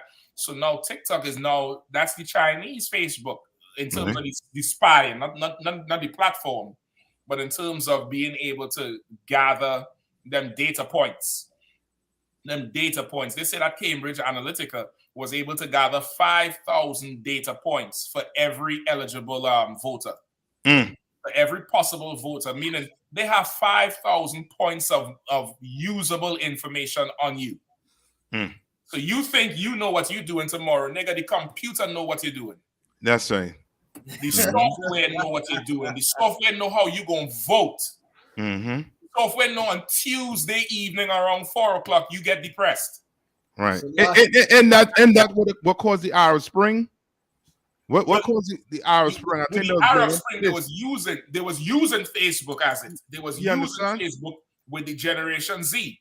You understand? They're using the Facebook with the Generation Z, and of course these Chinese people looking at that whole thing. Remember, China going through their whole they're going through a regional instability right now between Taiwan and the other one. Between Tokyo. Tokyo, I think. Not Tokyo. What's the other one? Right? Hong Kong. Yeah, Hong Kong. Yeah. Hong Kong. You know what I mean? They're going through that regional instability right now. And they understand how much having those two countries, or not countries, or regions so close to them and not part of them, and having ties to the West with the social media could be catastrophic. You understand? So they America looking at it and putting things in place. And meanwhile, we arguing with the word of the Lord, while these countries is really playing for keeps. What I mean? Please, No, if I could amplify what you're saying, Captain Shock, it's so important for our people to know that what's going on in the social media realm and with social media, that it can weaponize a revolution. Yeah. Just that quick. Remember, we moving like now. Things are in real time now, and the last thing they want now is for us to have access to our brothers and sisters in the Caribbean lives, our brothers and sisters in Haiti, South America. Like now, it's to the point now where you can hop on live and you can talk, you can converse with a brother in China. You can converse with a brother and check the racial climate in a region before you even go there. Right. And that's dangerous because at one time there was the lack of information. Now you have an excess of information, but now Satan has misinformation in the mix. So now the thing is to decipher what is real and what's not real. You understand? So those things are which is why you need the spirit of discernment. You understand? And once again, the I.S.U.P.K provides that. You understand? The spiritual of discernment, because these things now, look at what's going on in Iran right now with them off the heat, burning the hijabs. They in a full out revolution over there right now. Instability right now.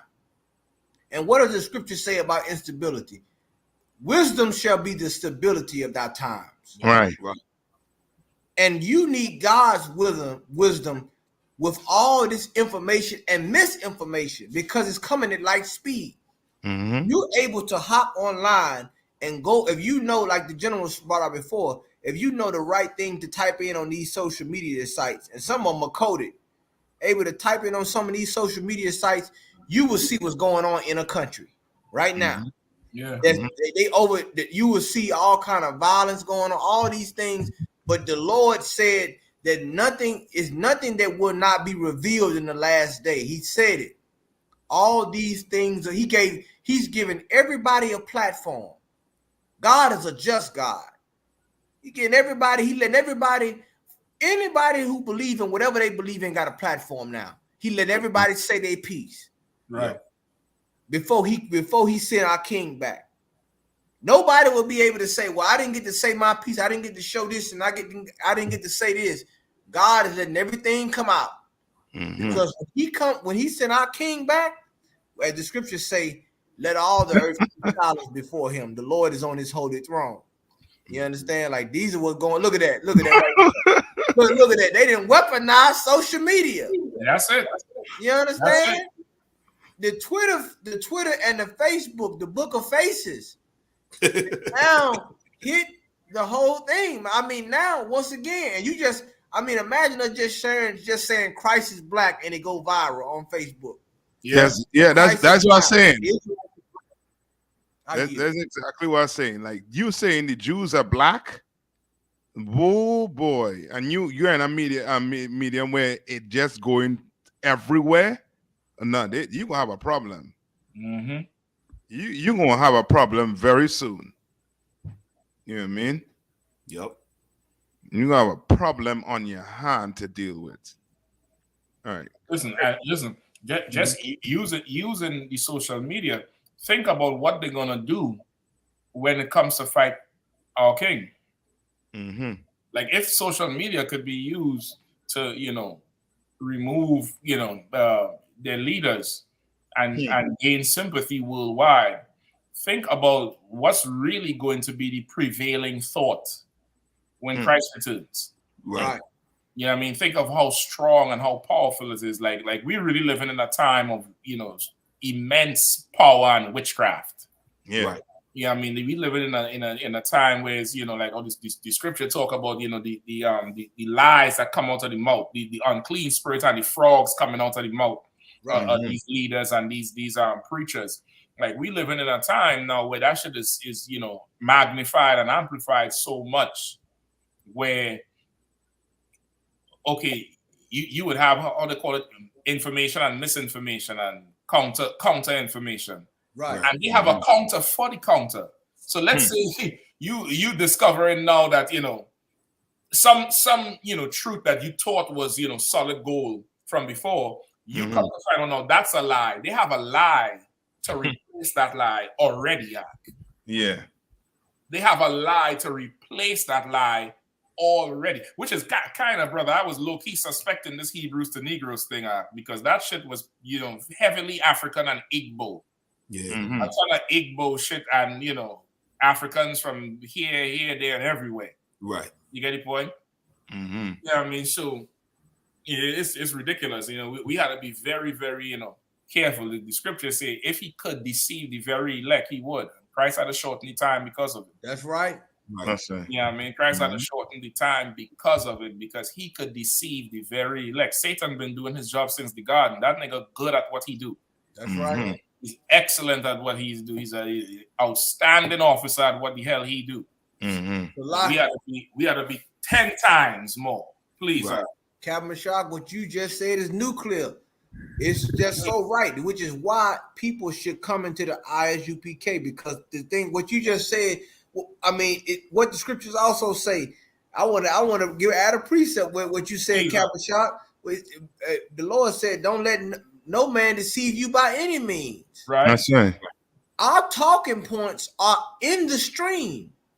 We are in the stream. They can try to cancel and shut down all they want to, but the truth has went viral.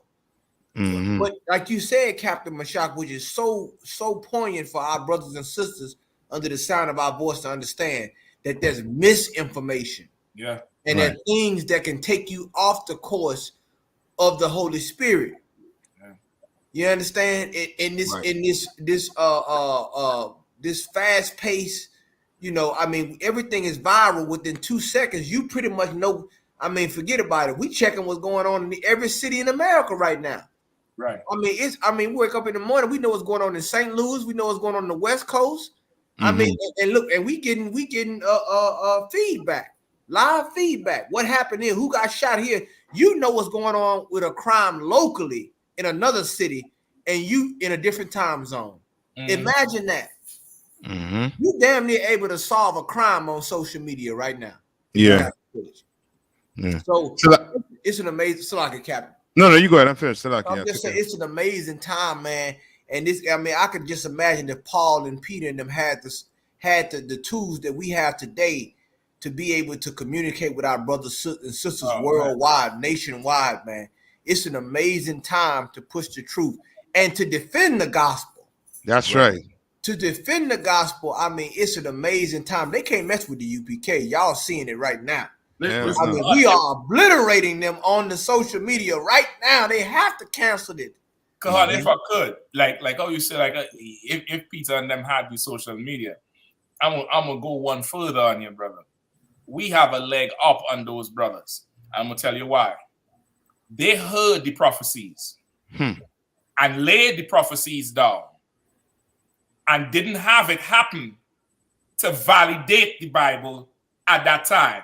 Yeah, they laid the prophecies down and people had to laugh. Think about how that brother Noah building that ark. It's only when the rain fell he was validated. Yeah, right. Brother, the rain falling right now. Right. Everything we saying right now is happening.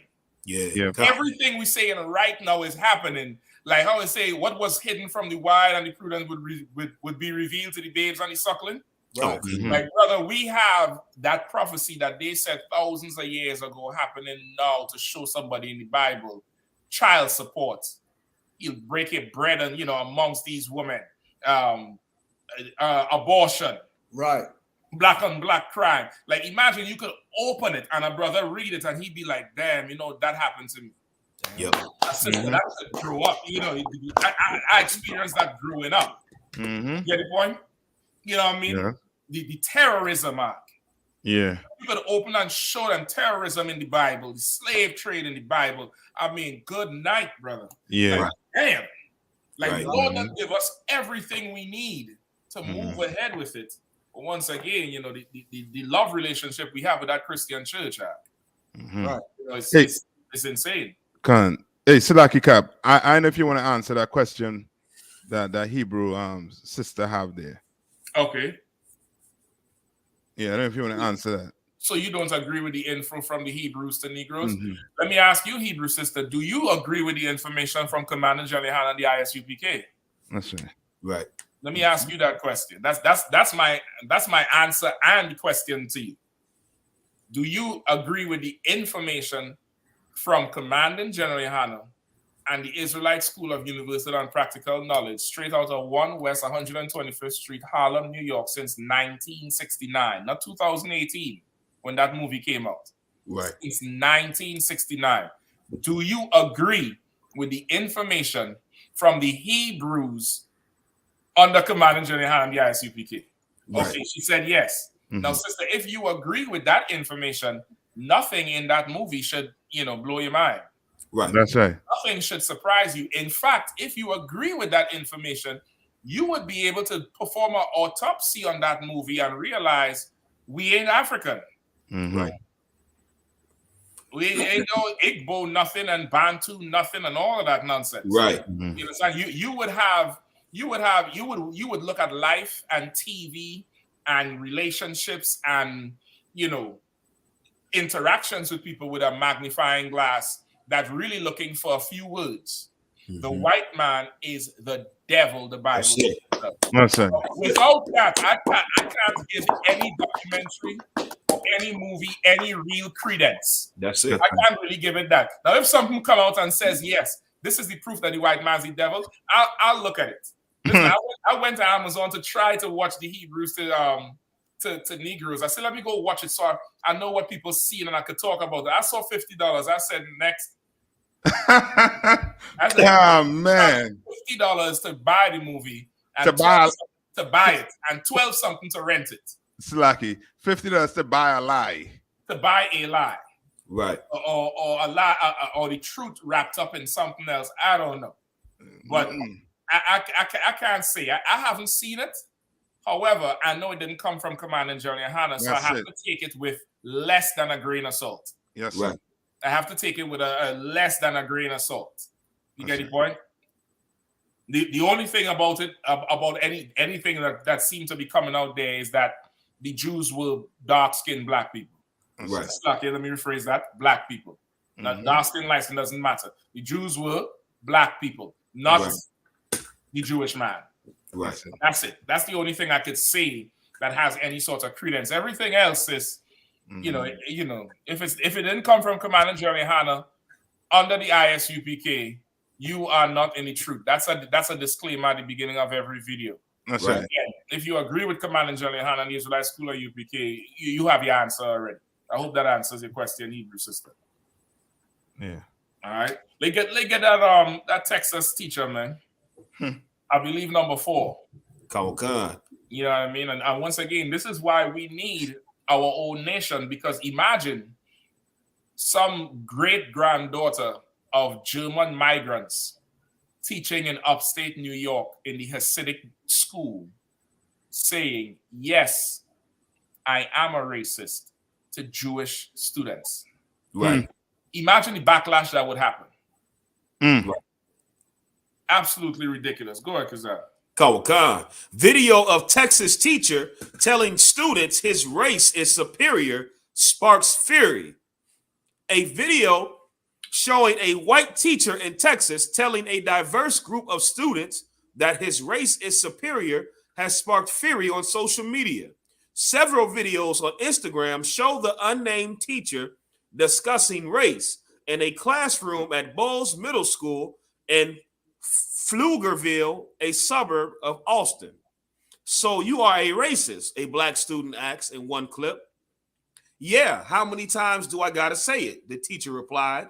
Now, if I could, middle school holds a lot of weight in how you perceive the world as you grow into adulthood.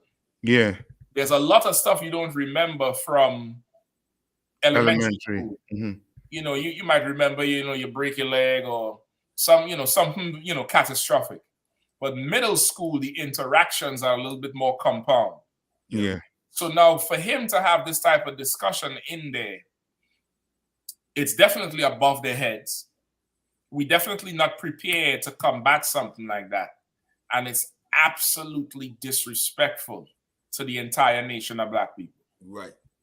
It's very, very disrespectful. And again, Martin Luther King, this is your work. So why? Salah, this is your work. Go ahead, brother. I just wanted to say that, Captain, what you just said was right. Thank you, Dr. Martin Luther King. Yep. I wish it was Black History Month that he said this. But either way, it's still the same. It gives the same result. What does this show? And these same people want to get mad with us for talking about critical race theory. He just said in a room full of a mixed minority, a mixed group of people, that his race is superior. What did that tell you? And listen, this was going on way before this. You think this didn't happen after they integrated in the 60s? This happened, man. They have to reaffirm their authority over us. And can you imagine how that class is during Black History Month, man? You understand? He's saying to a bunch of young Black kids and probably Hispanic kids, and this is in Austin. I hope I.S.U.P.K. Texas is paying attention to this. I want y'all and Captain Yadazar, because I want some information about this. I want some information. This right here is ridiculous. This shows you, and look what we subject our kids to. We integrated. For those who believe in integration, he pulled the race card. God damn it! Listen, if I could, Gahan. Now this is okay. I definitely want some time to play the video too. But as you watching the video, right? This is the video without sound. You see the young brother here. He on his knees. He have his hand up because he trying to ask a question while this oppressor is speaking, and he trying to get it out. I want you to look at the other kids in the back. There's an Asian in there with a mask on, right by that yellow board. There's a little oppressors, you know, the so-called European with the red shirt on. Yeah. Yeah. Everybody, all the other oppressors are doing their work. They don't give a damn about that conversation. They're comfortable with that conversation, which lets you know the racism we experience is absolutely something that they share. I want to say they share, meaning they didn't have a problem with what the teacher was saying. Right. Yeah. It's like he's talking about, you know, school. That's just it. Yeah, he's right. They're superior and this, that, the other. It was only shocking to our children, which lets me know the preparation from these Christian homes, leaving these children handicapped. Mm-hmm. Leaving just setting these children up. Yeah. Salaki Cap, they're telling them kids that racism, there's no longer racism in America. You could be a president, you can be a vice president, you can be this, anything you want to be in America. And now when they go to school and hear stuff like this, that he is superior to them, in their mind, how the hell am I going to be a president? How the hell am I going to be wherever I want to be if he is superior? Exactly. It's like his hope is crushed. Brother, listen, and the class is already segregated. Look how they're sitting. Right. The black kids together and the whites is together. The class is already segregated. And it ended up with the two brothers saying, I lost respect for you. I can't respect you no more. Yep. I mean, these kids is probably what, 12, maybe 13? Right. Which means they was alive in what, 20, they was born in 2010. So with all the killing and murder and stuff that going on, you in Texas now, you in an uppity nigga from up north. You in Texas now. You mean to tell me your kids have the respect like that? There's something lacking coming from the homes of our people. Khan, if I could, so like I say one. Oh, go ahead, Khan. Go ahead, Captain Kapash. I was gonna say one thing that stick out to me in this video. When you watching this video, the black kids and the Hispanic kids are mainly in all black. This video is a sign. Well, how I see it. This video is a sign that, and maybe it may be a good thing that he's saying that too, because now maybe these kids may say, they may fight it, that spirit, and say, you know what, this is gonna drive me to look into it and find out and be against this, that they say they better than me. That's what should happen. Yeah. That's what should happen. But you know, these parents and these school officials, they're going to find a way to make everybody, they're going to become a mediator and make everybody hug and shake hands after, and try to make these kids now not view everybody like how the teacher say. But that's exactly what should happen. Go ahead, Kahan. And if I could, it would, like I said about reverencing the priest. If, like I said, once again, the hierarchy, and let's just switch it. let's just a black teacher saying to white kids that his race is superior, that they're the real Jews. You watch the flip side of this, if that was to happen. This just go to show, and which is why we can't tell our children the lie that we are equal. Right. Look at the white kids are laughing. They're looking at looking like what the hell is going on. And those kids would never forget that moment. This is a part of their education. They are seeing now. This is the same man that got to grade them for them to pass to the next grade level. Right. They have to look at them and grade them academically, and then look at he has a pre-notion of prejudice. Once again, this is textbook racism, because racism is prejudice plus power. Not only does he sit in an authoritative seat, he can choose that they pass or fail. This is what we have. If you once again, Captain Mashak hit the nail on the head. Thank you, Dr. Martin Luther King Jr. This is what we integrated into. This is what we if you want to get mad with us, this is what we've integrated into. A white teacher still have to exercise his superiority among black middle school students. And you want to tell us that we're racist? This is in Austin, Texas. And not just middle school students, young black men. Come on, the oppressor has historically hated. That's Historically hated young black men, especially if they have a little spirit. If he was in the corner with black fingernail polish and depressed, he probably wouldn't have said nothing to him.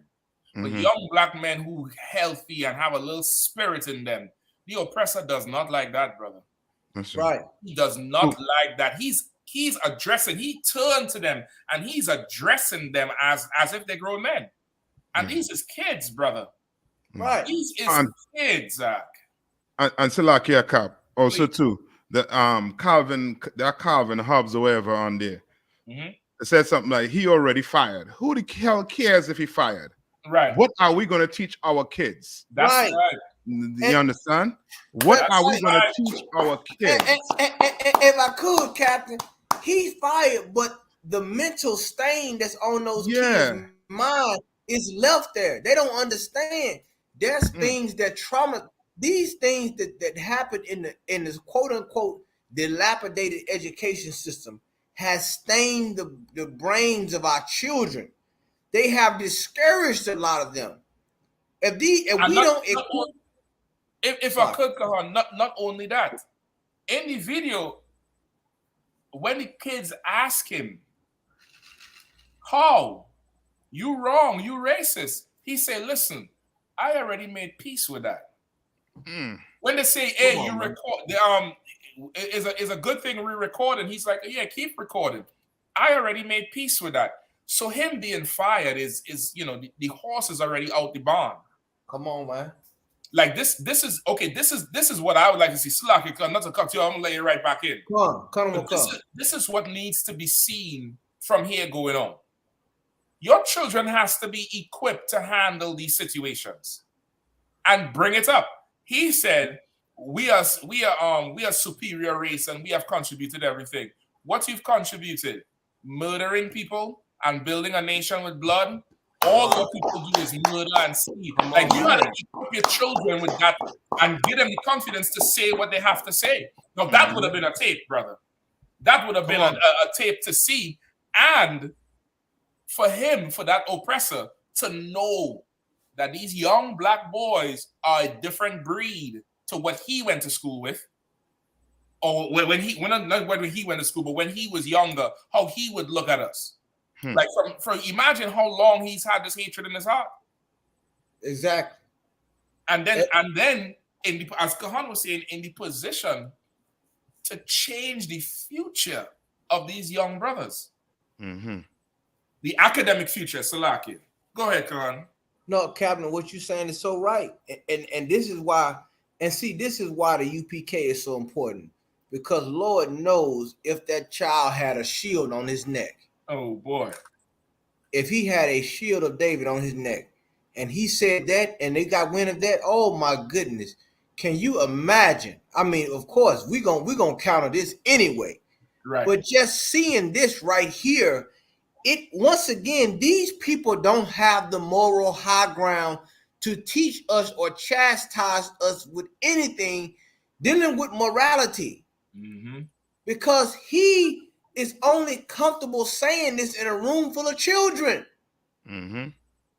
Because, and once again, Captain Mashak said something so right. We have to equip to say that we're equal still puts us at a disadvantage. We have to know what God says when he says we are above every nation. And you go into these schools to compete, to be the best. Why? Because your father said you were the best. Right. And you have to pre-build these children's self-esteem. And this is bullying. Yes. If you want to be frank. Yes. This ain't coming from a child bullying. This coming from a teacher racially bullying our children. The racial role play that happens with white female and white male teachers in these schools is asinine. Where's the Jewish people speaking about this? Right. Where's all these people, the Anti-Defamation League and the Southern Poverty Law Center speaking about this? We gonna deal with this. Mm. And Salaki Khan, this is real anti-Semitic. Yeah. You want to play? Yeah. You know what I mean?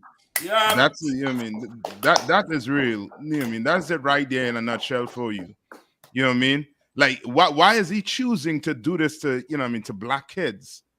You understand what I'm saying? Why is he doing that? You understand? Because as you say, you know what I mean, he's full of racists, and this is he's just, you know what I mean, America in a nutshell right there for you. You know what I mean? And Donald Trump gave him a platform to speak on. So you can imagine, you know what I mean, if Trump get back in office, a lot more is going to be coming out. Yep. A lot more. They're going to get comfortable in America here, talking to us the way they talk to us. Yep. You know what I mean? Like, what are we teaching our kids? Them kids, you know what I mean, sitting there and, you know what I mean, and entertaining that type of, you know what I mean, conversation with him. That's because their parents are not teaching them what Commander GEN.YAHANNA has been teaching us. The parents ain't equipped because of the Christian church. That's it. You know what I mean? The parents ain't equipped because of the church. The parents equipped to produce, Master, why don't you love us? Which is what the boys is really saying to him. Yes. Why don't you love us? And he has been liberated. He said, I made my peace with it, which is why the scripture says, know the truth, and the truth will set you free. Mm-hmm. One of them young boys should have said, you are the devil the Bible speaks of. That's right. And take that suspension and take that damn, expulsion or whatever it is. Mm-hmm. One of them boys should have said it, man. Like, look at all the killing and murdering you all did. Look who bringing the drugs, who bringing the this, who bringing the that. Your people and you in Texas talk, they know the truth, and the truth will set you free. You don't have to free your children to stand for what's right, to stand for their people. And you free your kids. Go ahead, I hate to cut him, but you're so right too, because the kid, I think the kids and them said that one of the kids said they lost respect for him. Yeah. And for them to say that means they're actually looking up to this man. That means they're actually looking up to him. That means they hurt her. That's what you say. Oh, man. Man, you do this? Man, I done lost respect for you now. That means you not just respect, you had a certain amount of affinity. Yeah, that's what I say. You're looking up to him and would like to be like him to, you know what I mean, to bring up the next generation. But now he came and crushed your whole spirit. You wanted to be a doctor? No, he bring a spirit to be a laborer. You know what I mean? Mm-hmm. Not saying that being a laborer is bad, but you might have aspiration of being something great. He bring it down. If I could, he made you a laborer for him. That's it. You could be a laborer for your nation. Mm-hmm. Be a laborer for your people. Yeah. You know what I mean? Nehemiah, Joshua, them they was leaders and they got down and got to work. Mm-hmm. But he done reduced it. If I could, let me play the video so everybody could now, put together the points we was just bringing out. Let me play it here from the beginning. Deep down in my heart, Deep down in my heart, I'm ethnocentric, which means I think my race is the superior one. Oh. Listen, the white boy in the back in the red shirt laughed. He hear one of your uncle or one of your family members say that same garbage. Exactly. He didn't laugh like this. The shit was shocking. He laughed like finally somebody said this shit. Mm-hmm. I mean, because look at everybody else's face. Look at the brother's face. Even this, I think this boy who's sitting on the table with them over here, he looked like he might be a tribe. His look is like shock.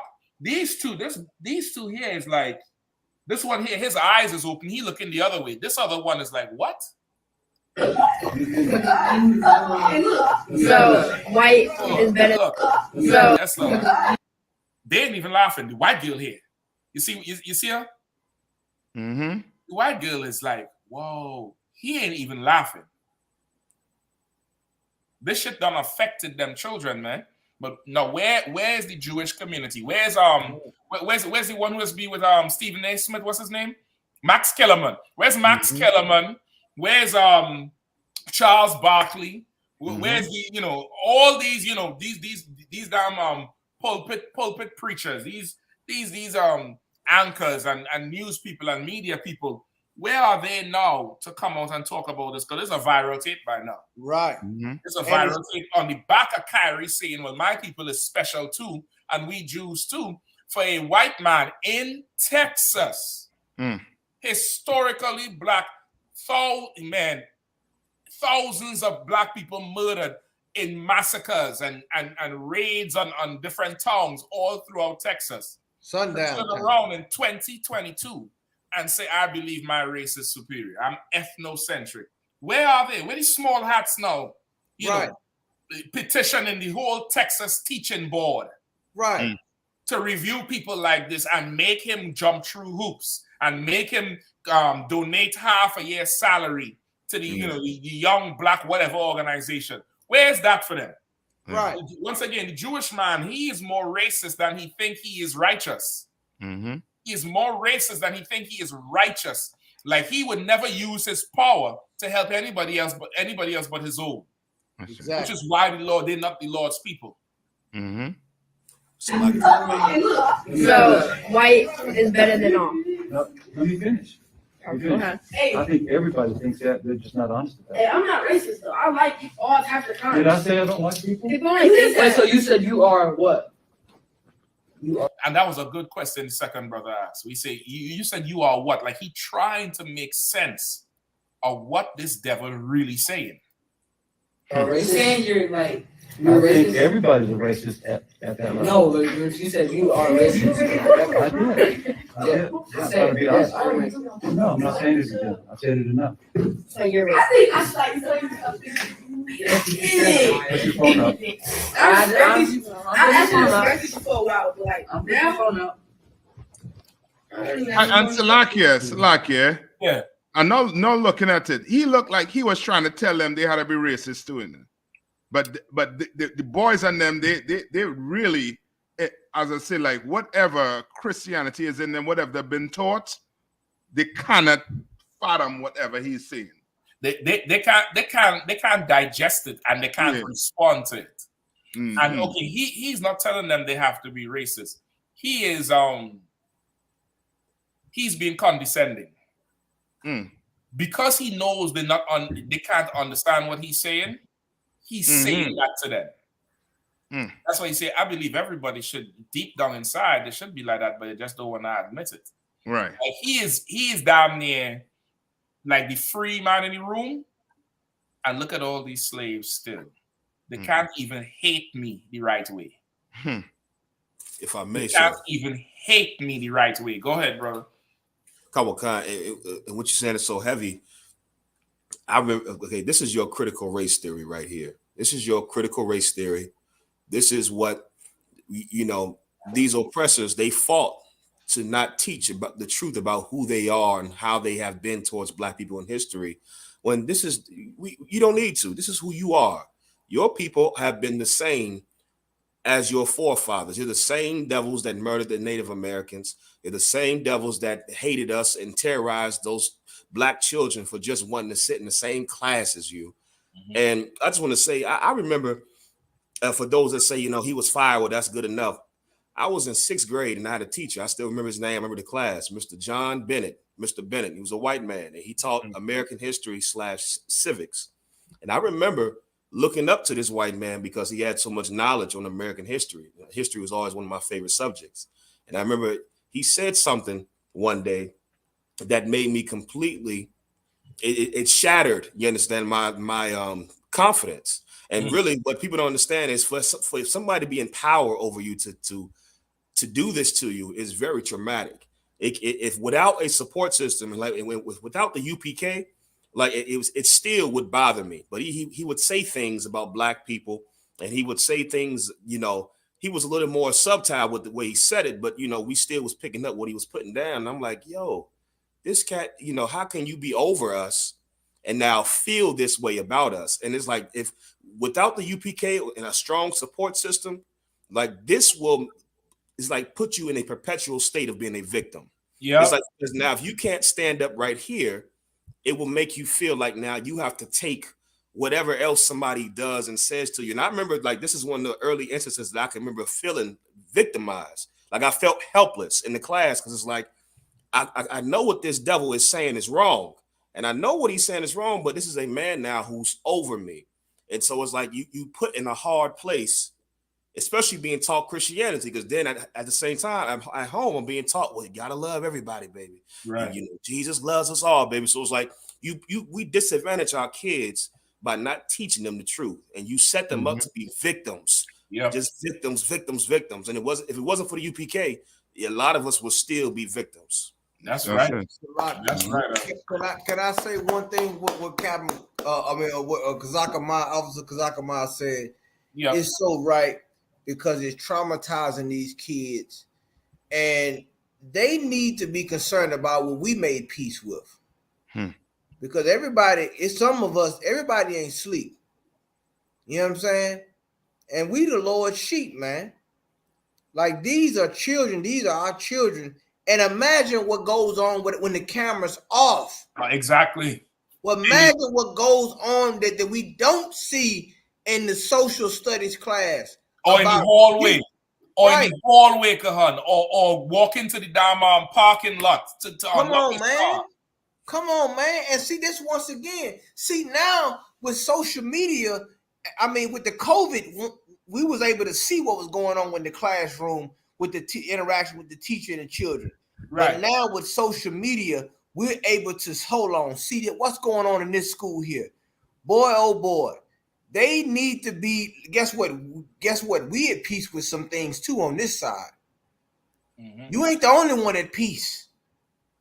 It's a lot of men that are at peace with what God has said in this Bible about us being his chosen people. So if you're going to be and to say he's ethnocentric, pay attention, brothers and sisters. Ethnocentric also means ethnic cleansing when it comes to the educational institution system. And you want to say we brainwashing over here, my God. You want to get mad at Commander GEN.YAHANNA. See, these type of conversations you don't really want to have, because we didn't make this video. This is reality. And for the lack of a better word, this is education from a racial standpoint. Yeah. These children here are asking him, why do you feel this way? Isn't that way wrong? And he's teaching them. It's ironic. He's saying, this is me. This is who I am, the predator. You are the prey. And while we always say, well, I have to say this, and I've said it before on Facebook, a sheep shouldn't sell wolf tickets. You better make sure you are with a shepherd at all times. Because in these times, brothers and sisters, we are prey to these predators out here. Yep. And these children, imagine, now every F they get on their report card, they're going to look at it like, I'm targeted. I'm under attack. Yep. Where is my support system? Where is my hierarchy? Who do I have to defend me? And you wonder why these children don't respect the educational system? They're able to go on these social media sites and decipher what was wrong with history or going against the textbook curriculum. And these people who hired him should be at fault. Yep. These people who on the school board should be at fault. And they talking about having a meeting, a closed door meeting. We're going to find out about it. I promise you, we're going to find out about it. And if I could, go ahead, Salaki. Go ahead. I yield, Captain Salaki. So what, too, brother? Go ahead, Kapash. Salaki, what Captain Kahan was bringing out so heavy, and when it comes down to it, this is what we wanted. Yeah. This is what we wanted, and it's on us to fix it, and we're gonna fix it. We're gonna fix this situation. We got time and energy in the spirit of the Lord. We're gonna fix this because this is what our people wanted. We wanted to be in there. We fought and died and pushed and marched and did all that, and now look at your results. You civil rights dinosaurs, you civil rights this, and you NAACP that. This is your results. And our kids been saying this for the longest. Yeah. My teacher don't like me. That teacher, he got something against me. Yeah. And what did black people say? Oh, that teacher don't got nothing against you. You got to this. You got to get better at school. You need to do that. You need to do this. Cap, can I say one thing, Captain Mashop? Please, man, and it's so right.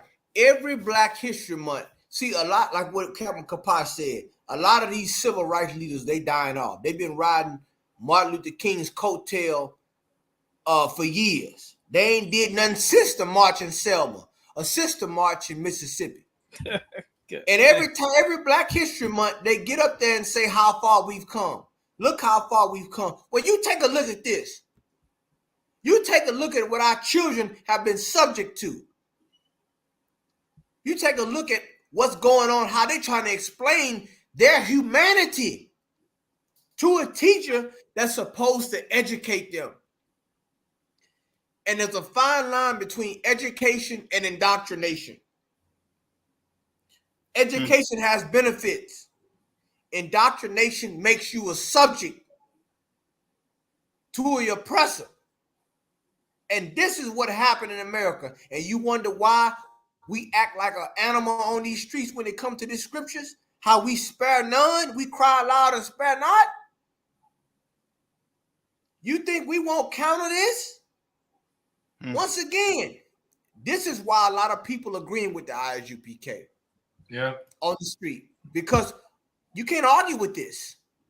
The Southern Poverty Law Center can't argue with this. This right here goes viral. And what's your answer to the solution? We should love everybody. Well, tell that to their teacher. He looked like a middle-aged, probably past middle-aged white male. Yeah, he's past middle age. He's about 60. He's past middle age. And he's telling them, and trust and believe, he remember when it was segregated. Let's not forget that point. And he's here to quote unquote educate or civilize our children. And how does he do it? By saying he's superior. By saying he's the master race. Now what you gonna do? You gonna sit here and you gonna apologize for that, or you gonna stand with the UPK? Because I'll be damned if I subject our children to that. Or any of our children. Right. For that matter. I yield, sir. Listen, you're so right. And what you're saying, if I could just piggyback on it, like, as you say, the young brother trying to explain his humanity, he's so disturbed. He on his feet, holding his hands, waving around. And for many young brothers, you know what I mean? Let me see if I get two of them in the frame. Where the two young brothers, the one sitting and the other one, I'd like to get them in the frame. Where for many young brothers around this age in school, you know, in our community, a lot of young brothers don't have that father figure.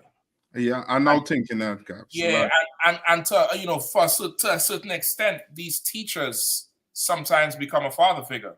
These coaches and stuff like that. That's why they were so blown away. Like, damn, I ain't have no more respect for you. Because you know why? Because the Christian church don't teach them all white people, and white people are good. So now they're like, damn. And Mr. So-and-so was cool for a white guy. Mm-hmm. He one of the good white boys. He one of the good white teachers. Hey, what's up, Mr. B? They'll give him a little pet name. A name, a term, and damn near.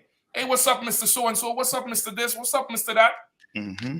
They'll give him that type of name. And listen, to the end of the video, I don't know if we get to play it because we write up on the time. He told them, he said, frankly, I'm shocked because I would have thought you would have respected me for saying what I said. He told them that, meaning, once again, being so condescending to them, like, I'm telling you to your face, I'm a racist, and you should be too, but you're too weak to be one. You're still a boy. You're still a boy. You know what I mean? And of course, this is the type of oppressor that is, Trump supporter. The all Mexicans are rapist type people. Because I don't know if you could give me that article on the ethnocentrism and xenophobia. Kawakan. Ethnocentrism / xenophobia. The extended encyclopedia. The term ethnocentrism was coined by William Graham Sumner in reference to the view that one's own group is the center of everything, with others judged in terms of the familiar standards of that group. Right? So now he's saying he's ethnocentric, so he's judging everything by the familiar standards of that group. Mm-hmm. And the standards of this oppressor. That's how he's judging these young brothers. And of course, that comes into play with our culture, our lifestyle that we have in America today. So he's he probably know these brothers don't have the parents or have the parents that could, commit the time to their development and education like they should have. And that's why he's having this conversation. Go ahead. Answer like to this always saying, Cap, please, just by the response the brothers and I'm giving, he knows that they're not being taught. He know it. Remember, he in class with them all the time. He already know. I have these little young niggas in the class or nigglets or whatever. He say African and whatever he want to say because he a liberated racist now. He ain't got to hide. And they have no clue. They really don't know. Watch, I can have this conversation with them and it's not going to be an issue. Go ahead. One manifestation of ethnocentrism is xenophobia. Right? This is one manifestation of it. Meaning from this perception, this point of view is, xenophobia. Right? Now, of course, the ethnocentrism is a point of view. But once you have power, now you can make immigration laws. Now you can put people in cages on the border. This is not just a school of thought or some kind of philosophical way of thinking. I'm a Freudian. I follow Sigmund Freud. This is not just that. This is a certain educational train of thought that leads you now to do more things. Please go ahead. Xenophobia, or the fear of outsiders. Xenophobia may have served an evolutionary purpose in the development of Homo sapiens by allowing them to automatically reject potentially competitive groups. Read that last part again. Xenophobia may have served an evolutionary purpose in the development of Homo sapiens by allowing them to automatically reject potentially competitive groups. Potentially competitive groups. He's addressing 12-year-old boys. That's right. Who knows if them boys on top of the class? You understand? Listen, who knows? But once again, the oppressor, young black men, the oppressor has a blood-curdling hate for young brothers, Zach. Yeah. Right. So a curdling hatred for young brothers, Zach.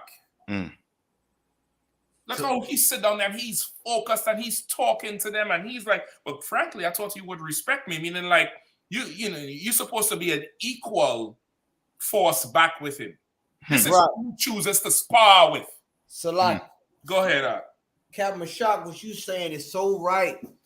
I mean, the dilapidated education system, which is why you need the universal Israelite School of Universal Practical Knowledge. Mm-hmm. What you saying is so right. He chose to spar intellectually with these young kids. Mm-hmm. But you lock him in a room with us and watch how that demeanor changes. Damn right.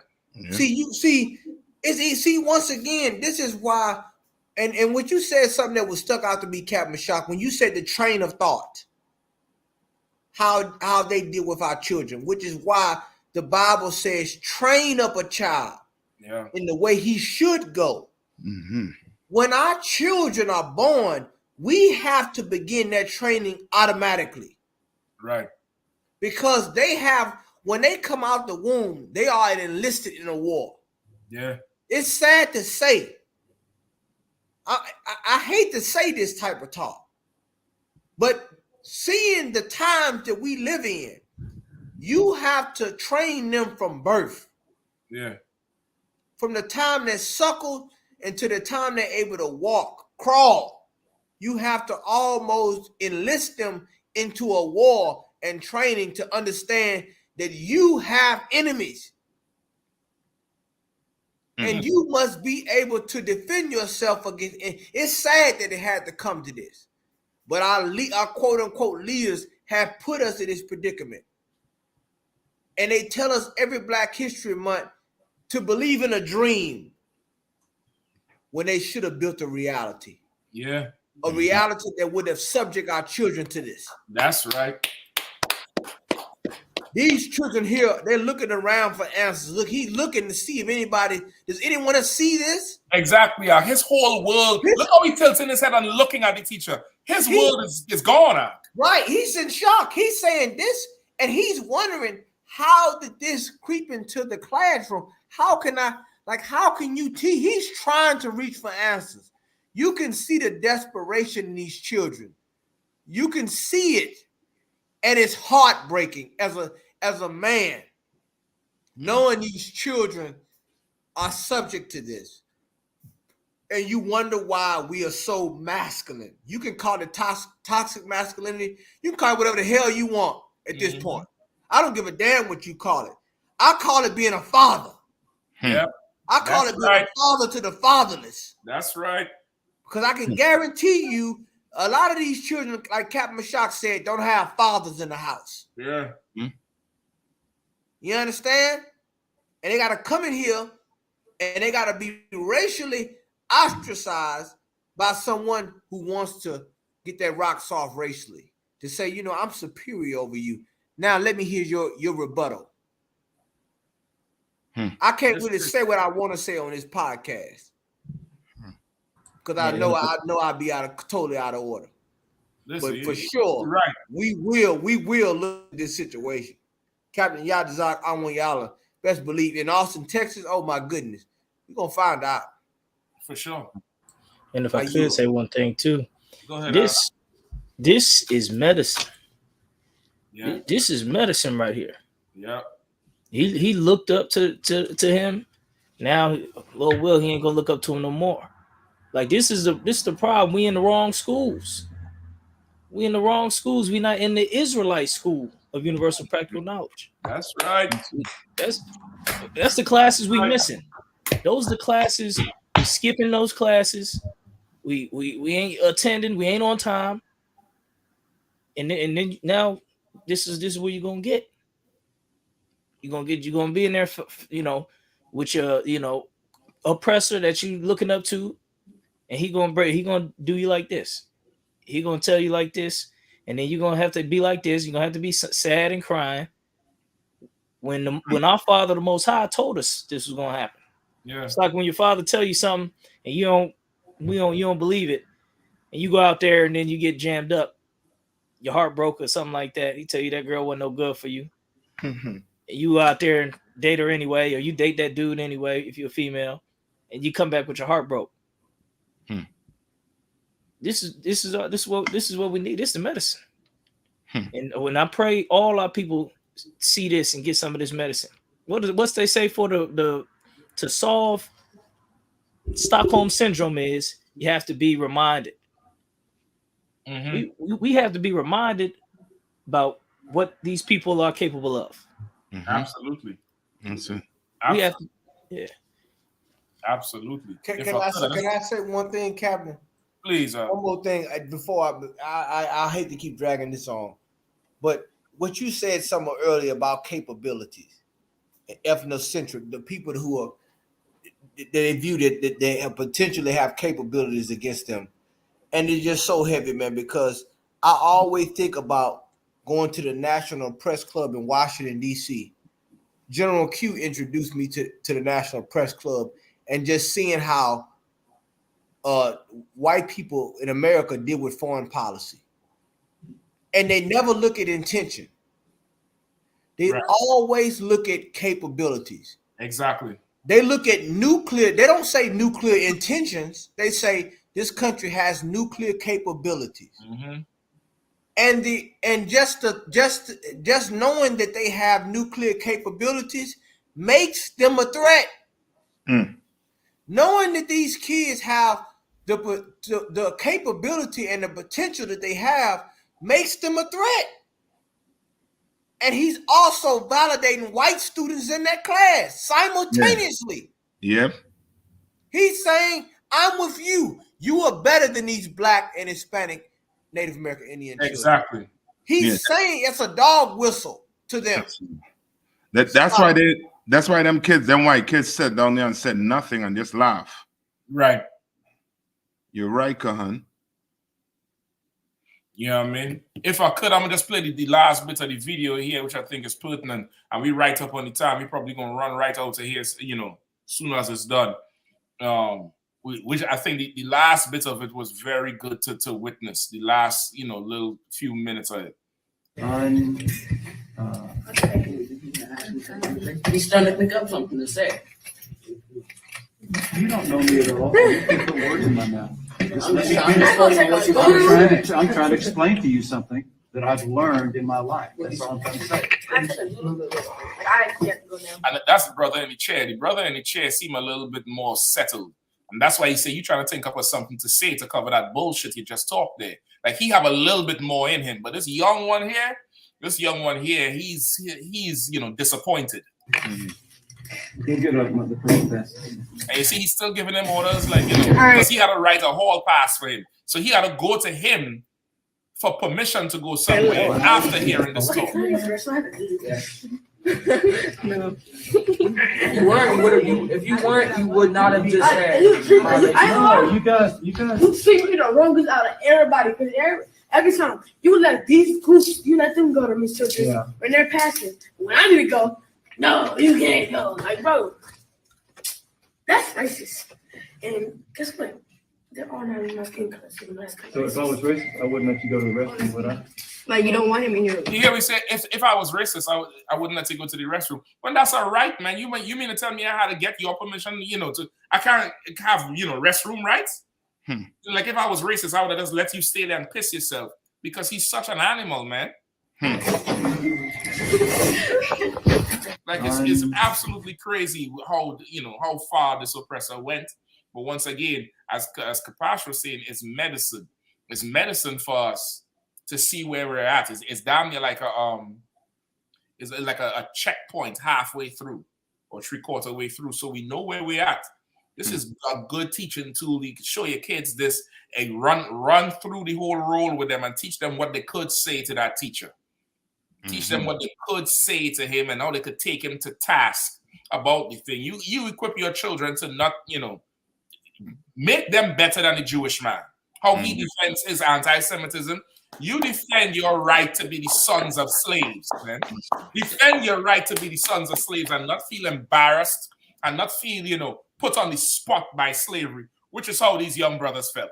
They felt very much put on the spot, like, damn, like we really had to talk about this when they should talk about it boldly. The other Hispanic boy in the back whose face was serious, he ain't say shit. Because he going through it. There's people in cages. There's people in cages, brother. He probably have a relative on the border. You remember that picture of the girl who graduated high school and went down to the border to show her father the damn diploma. And he behind the fence. She take a picture with him on one side in her gown and he the father behind the fence, brother. Like, these is the people we dealing with. Listen, man, we the Israelite School at UPK started out 125th Street, 1 West 125th Street, Harlem, New York since 1969 under Commandant GEN.YAHANNA. This is the home of the truth. If it's not of Commandant GEN.YAHANNA in the I.S.U.P.K, you are not in the truth. That's we right. are the real Jews. Christ is a black man. The Most High is black.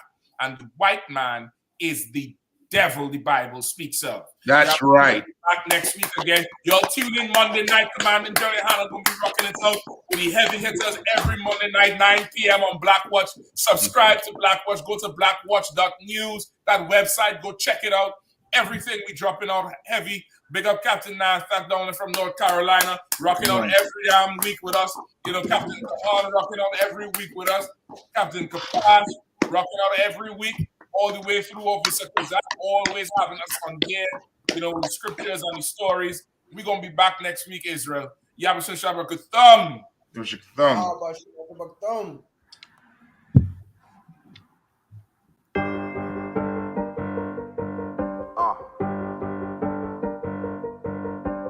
Yeah. On 44 shit, you know what I mean? Busy man.